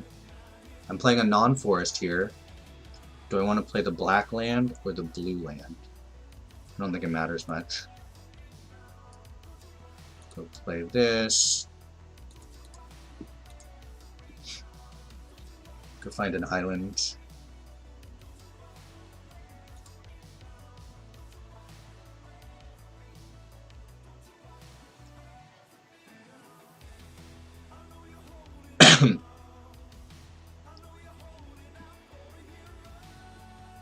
Trimmark calls the dead, okay.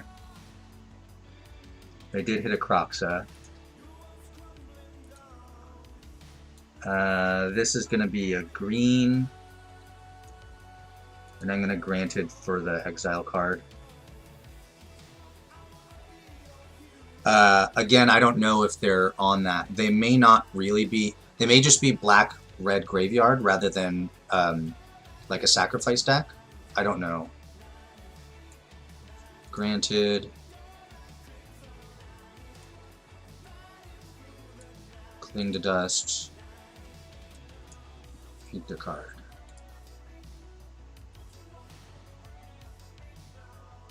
I don't want to wait on it because if they play their land, I don't get priority, and then they get to Kroxa. If they didn't remove anything with Timurit, they could immediately Kroxa, and I couldn't do anything about it. So I have to do it when I did it. Ammersturm Predator. Haven't seen that one yet.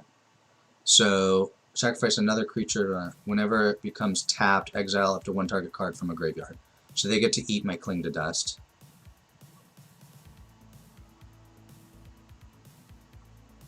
I can't kill it.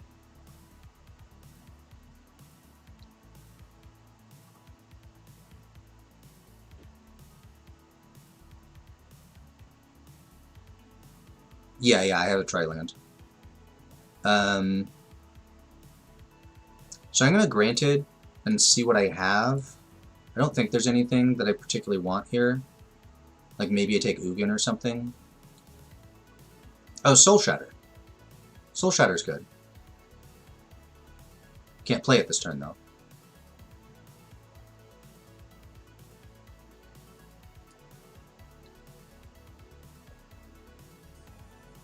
I'm gonna take Ugin, though.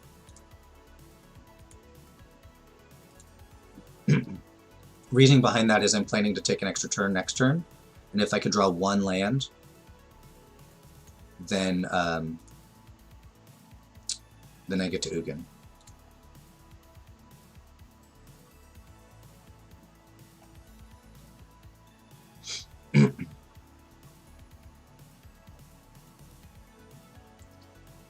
Normally I would get to Emergent Ultimatum next turn, but this mountain means that I can't.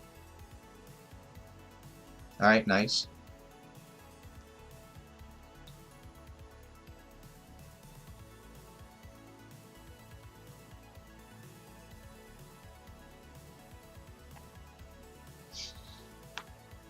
They can't see that I have an extra turn next turn, though.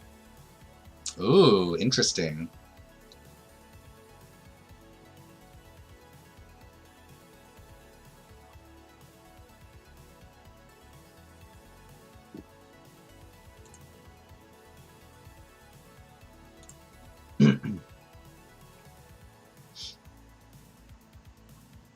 I drew an ultimatum anyways, that's funny.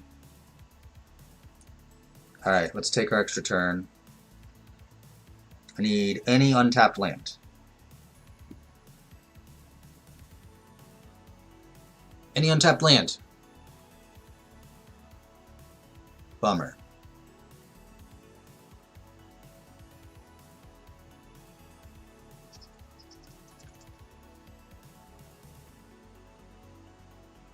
If I play Polukranos, that's 6. 9 minus 6 is 3. Oh, then I could Great Henge? That's pretty good. I need double green, though. So green, black, 1, 2. Polukranos.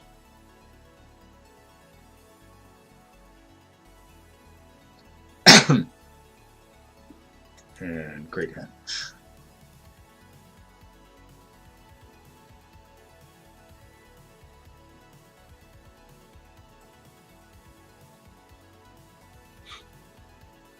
Sure.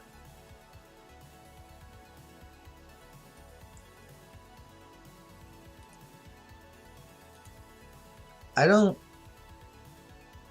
think I want to attack. I don't think that there's any chance that, like, racing does anything for me right now. And I'd rather have a blocker up in case I need it.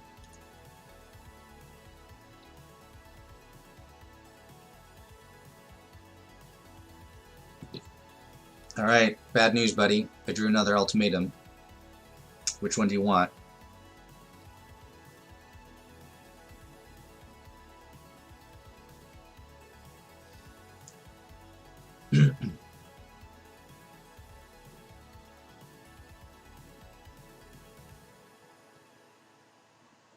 Ooh, that was good.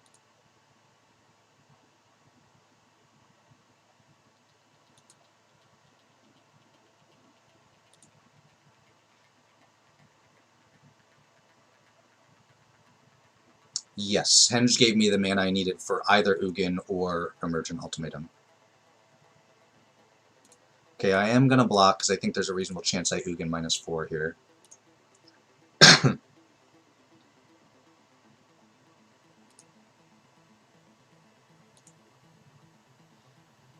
Valky. Does that change anything? No, it doesn't.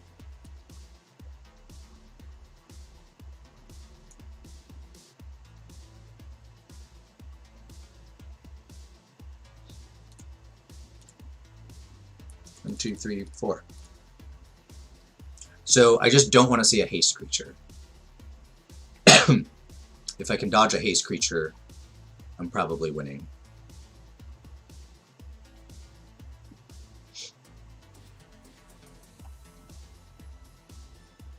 And while they don't necessarily play haste creatures, they do have the... Oh, that's fine. Now I get to Valky. Do I want a Valky? Maybe I want a Beanstalk Giant. I think I want a Beanstalk Giant. And then I can still Fae of Wishes too, and this is worth cards.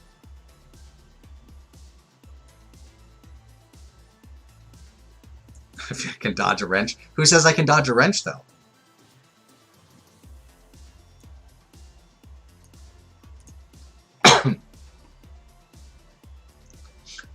So I did it that way because if they have a Planeswalker removal, Valky's just a draw 2. But if they play a creature first, Valky deals with a creature, and then they have to have the Planeswalker removal.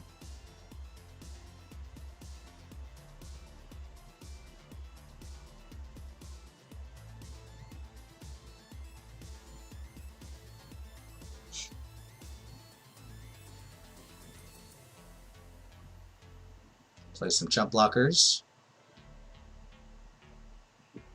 Yeah. Does feel good to draw cards with Great Henge. Oh, how about even more cards? No, just kidding. Well, I'll do this first, but then I'm probably playing Valky.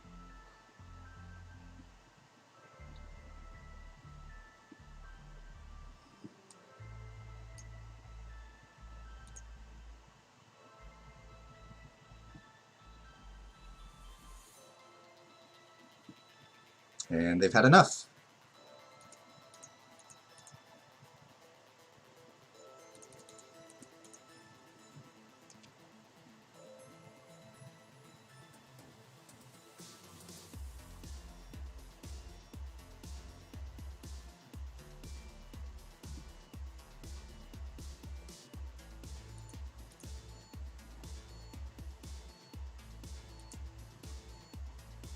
Alright, I can go again.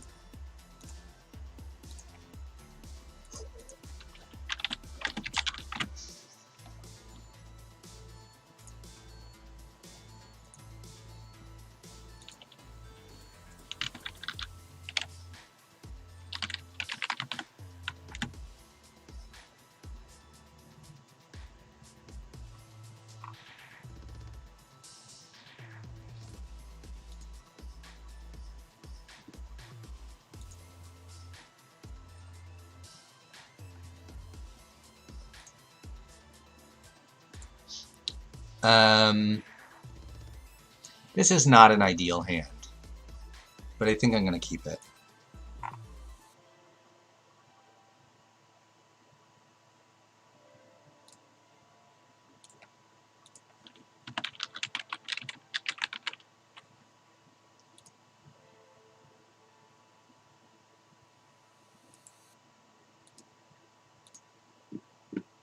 They mulliganed.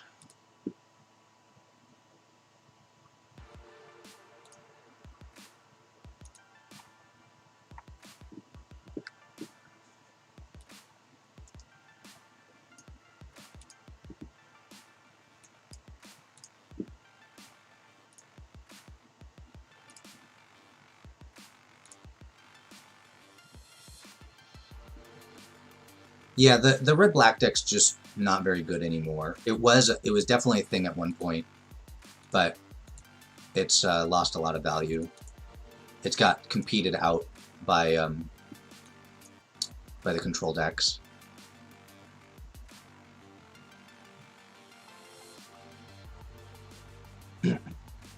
Apparently I'm just on like a aggro plane here, because Polukranos is coming out next turn.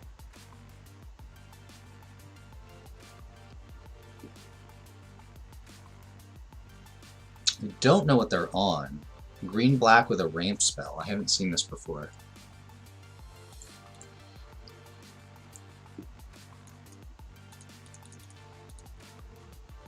And I don't want to play Valky just to see what's in their hand while I still have stuff to do.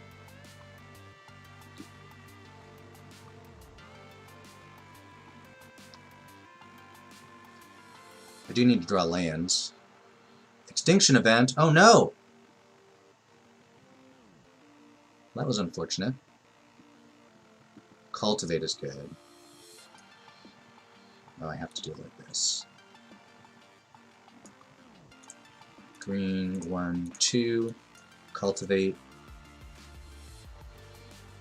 So I definitely want a forest, and I guess like a swamp. I'm going to put the swamp into play so I can play the forest. I'm going to go ahead and not play Valky here, because I'm 1 mana away from Tibalt.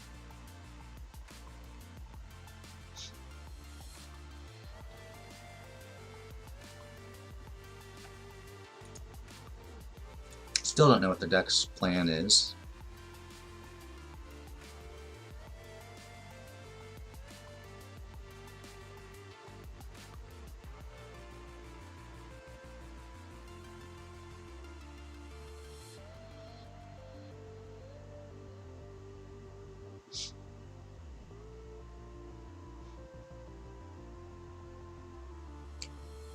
Well, they've red too.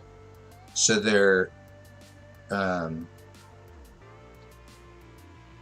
they an adventures deck, maybe? I could cultivate, or I could take an extra turn here. Let's just take an extra turn. I take it back. Let's cultivate. I need like a blue and a green, I guess.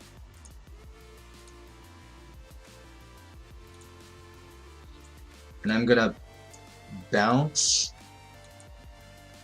this Nightmare. They can totally play it again, which is fine, because the first phase doesn't do anything anyways. And this gives me a chance to play the ultimatum. If I had just taken an extra turn, I had to draw a land. Ooh. They got a Great Henge for me.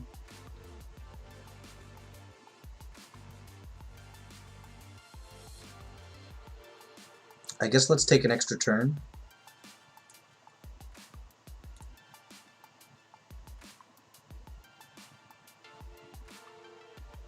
If I attack Valky for 2, or Tibalt for 2, and take an extra turn, I can attack it for 4, so I can't kill it. Oh, do I have enough blue? I don't have enough blue to play Borrower and the extra turn.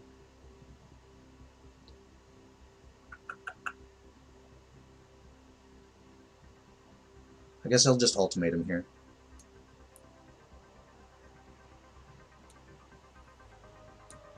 Valky, Kioribus the Sea God, and Vorinclex. Yeah.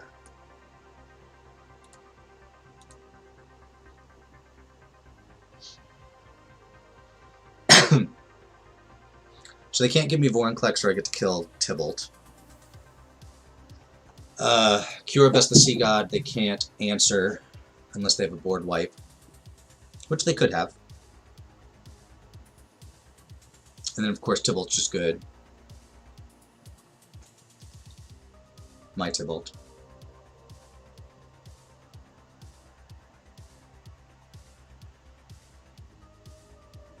Yeah, that's kind of what I thought.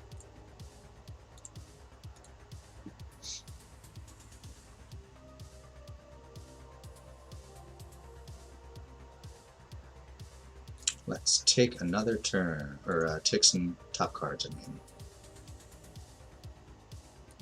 I got an Ugin from them. That's pretty sweet. Let's do this.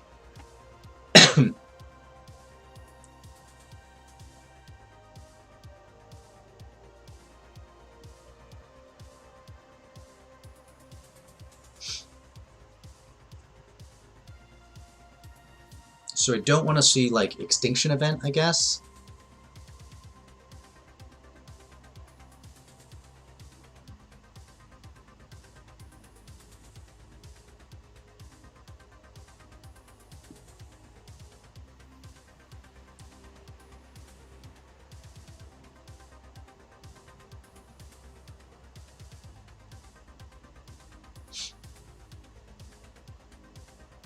Sure.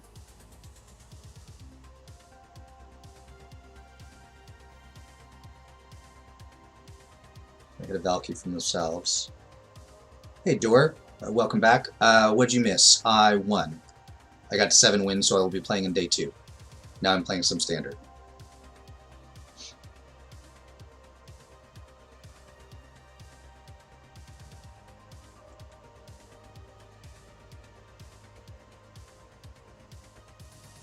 So I think the plan is minus on Tybalt.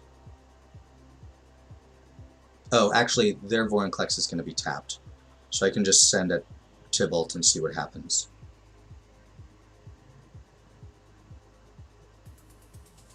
Oh, just kidding, because I can't put things on. Right. Alright, so minus Tybalt on Vorinclex.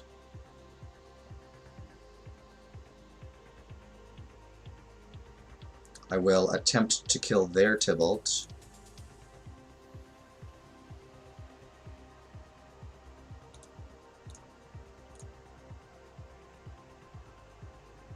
And then I'm going to take an extra turn.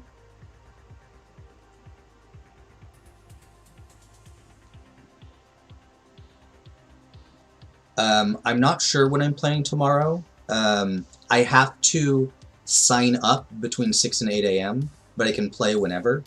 So I haven't figured that out yet. How many blue do I have? I do have 4 blue. So we're going to take an extra turn for sure.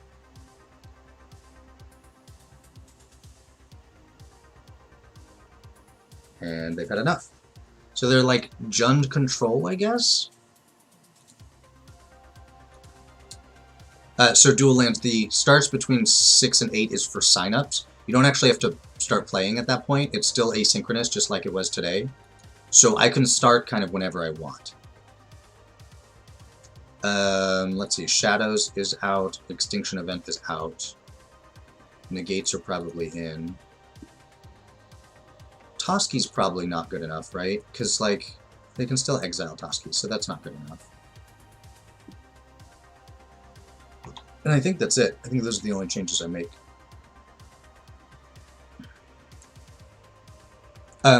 If I'm going to stream, which I may or may not, I will post it to my Twitch schedule. So if you go to my Twitch channel and you scroll down to the bottom, you'll see. So that way, you'll know if I'm streaming and what time. Sure, I'll keep this.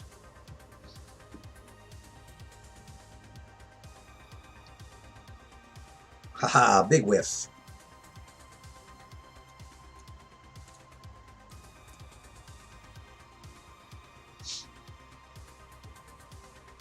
No, day 2 is sealed once again, but it is best of 3. And it will be a new sealed pool.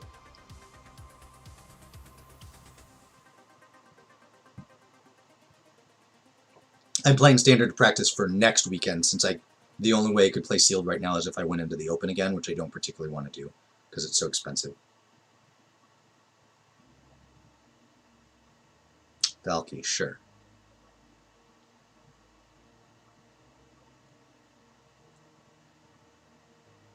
Nope, that is not how it works. Oh, cookies would be pretty good. I bet Quinn would really like them.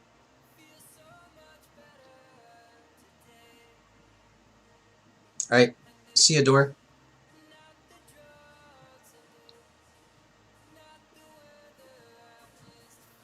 So,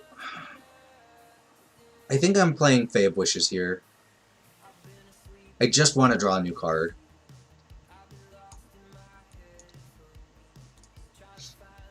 And I'm probably not trading Edge for Valky.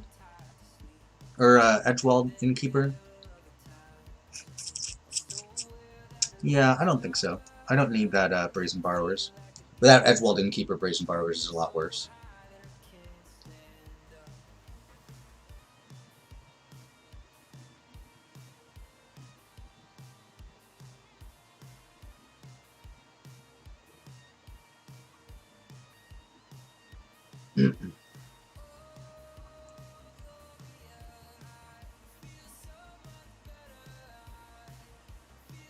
Alright. I just don't want to draw like Ultimatum or something right now so that they can get it with Elspeth. Elspeth's Nightmare. Nice. Alright, I'm gonna kind of want to cycle this Triumph. I'm gonna play this. Yeah. And I don't particularly want to trade damage right now.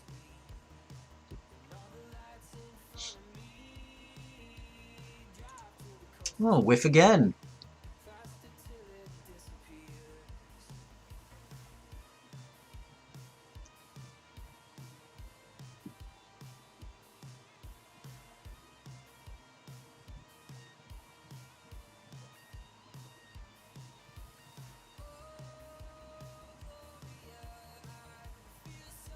Is my fave wishes worth saving? I think it is.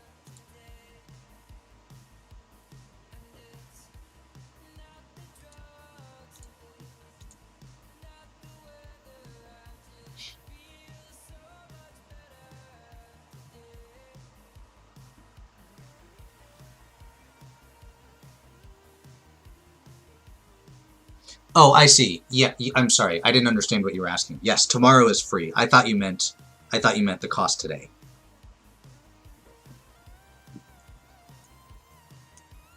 If I wanted to play again.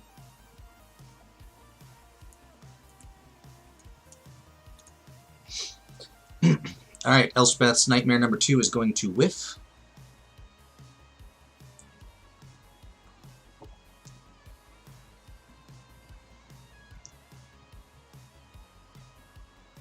That Crawling Barrens might be a problem for me.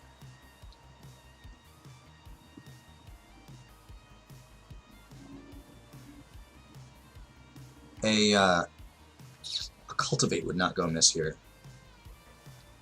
Yes, that is correct. Tomorrow I only get 1 shot. It's 7 wins or 2 losses.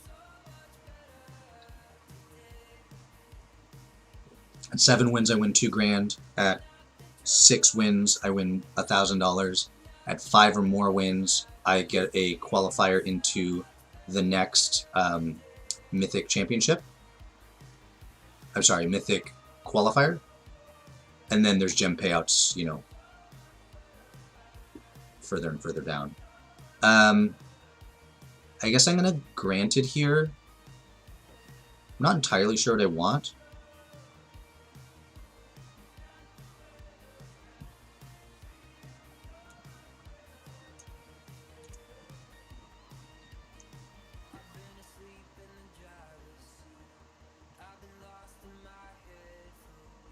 Highest converted mana cost, so that's Valky.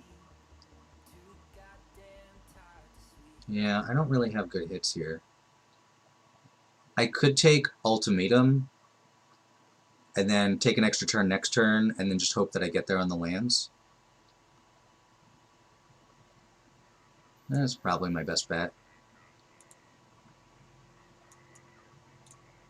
They could certainly have a Duress or something here. Now they know they can hit.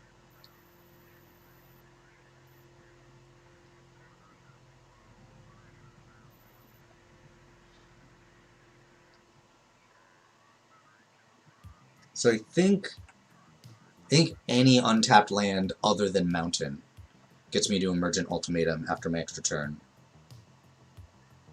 And a Mountain gets me to a Valky.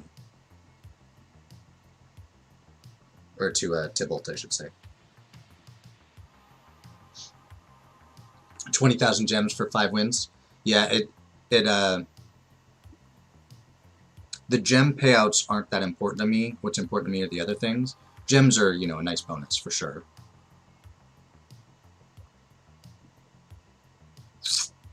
Alright. Alright, let's take my extra turn and see if I can hit a land. Untapped land.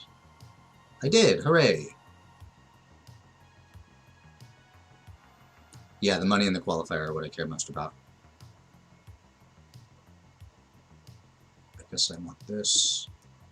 And we'll Valky, or Tibalt. I'm going to Tibalt because I can Tibalt their Tibalt. I get back my Brazen Borrower. And if they answer this Tibalt, I have another Tibalt to play. I'm going to attack with just 1, because I do want to chump block the Barrens.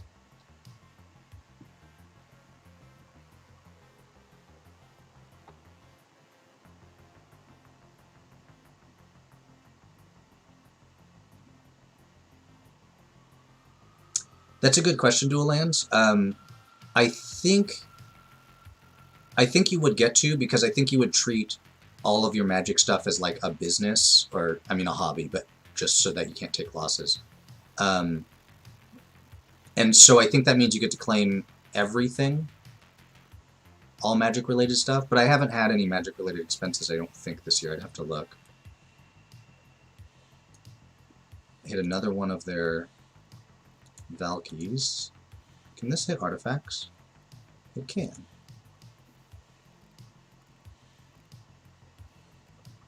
That was a mistake. No, it's fine. So I'm gonna play one of their Tybalts and exile their Tome.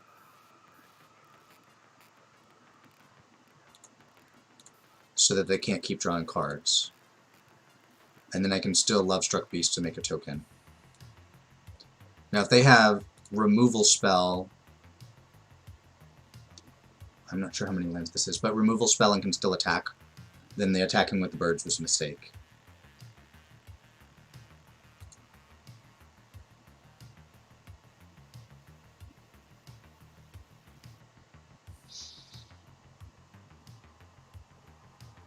Yeah, that was a mistake. I shouldn't have attacked with the birds.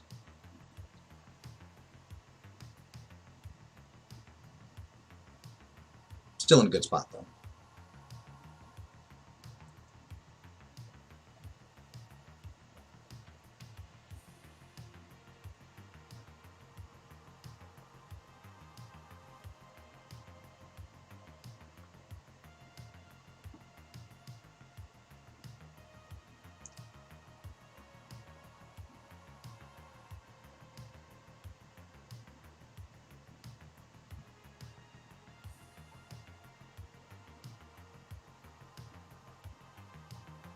Yeah, there's no answer for Barons in my deck. Once it's gotten counters on it twice. Because Heartless Act out of the sideboard can only remove 3 counters. Yeah, I don't care that much about Beanstalk Giant. I'm just going to keep playing Valkies. Or Tybalts, rather. Let's get some lands out of my deck. I don't really care.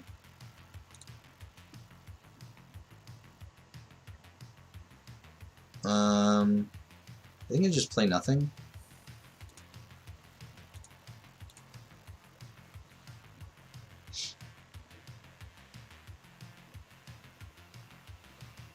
No, I want to leave up Brazen Borrower in case it's relevant, and I can't activate the Tome for cards right now anyways.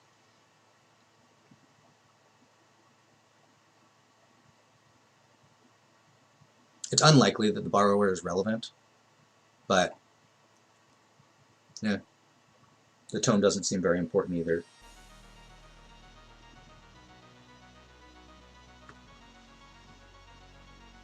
Sure.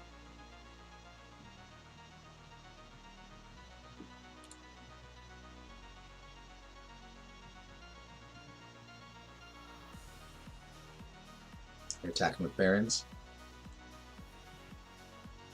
Note that Brazen Borrower says non-land, so it can't bounce a Brazen Barons, or Crawling Barons.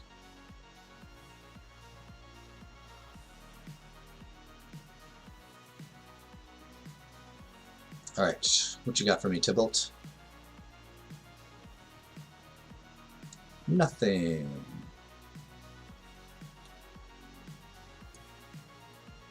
Three.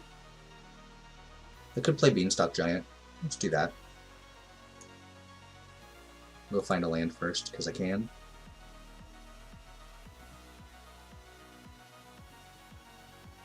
Thematically, you're right. It is pretty great that I got him replaced like that. I am still not attacking with the birds. Because really, if I can just ultimate next turn, I don't see how they can win.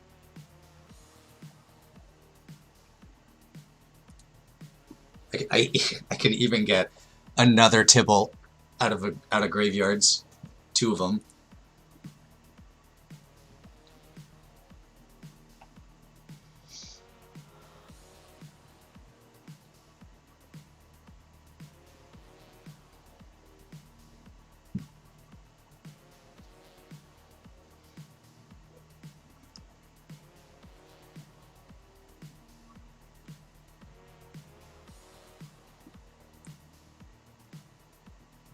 Sure, got your own beanstalk giants.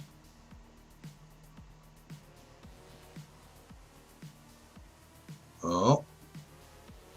They found one. If they -3 though, then the 1/1s get to kill their Tybalt. Ooh, they hit an Ugin. That's really good.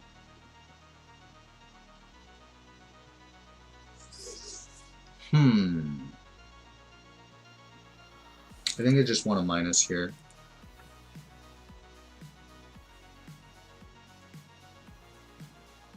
And I guess ultimatum.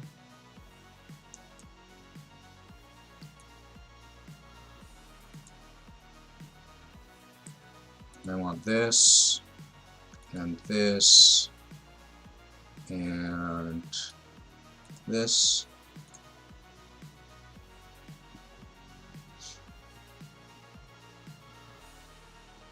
And they've had enough. I do need some practice with against some of the tier 1 decks. We just saw 2 like decks that aren't on the tier list. No, Pelakka's Predation couldn't hit Ugin because Ugin was exiled. It was just exiled with Tybalt, so it was castable, but it wasn't in their hand. All right, well, I'm going to call it a stream there. Thank you for joining me. I may or may not be streaming the Open tomorrow. We will see. I'll put it on my schedule if I do. I'll put it on my schedule later today. And let me see. It looks like Archie is playing. Let me see if I can figure out how to raid him. I have never done this before.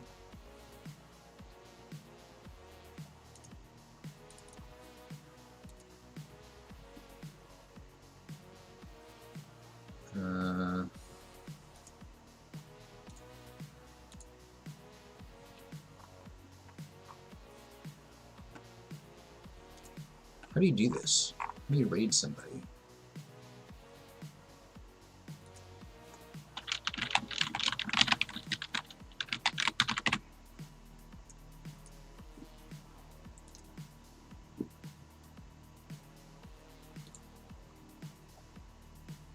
Thank you for the performance. Compliment.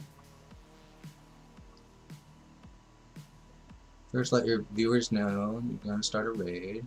Start a raid, type /raid, followed by the name of the channel you want to raid. So let's see if this works. Well, that's pretty trippy. /raid Archie J Arch. Did that work?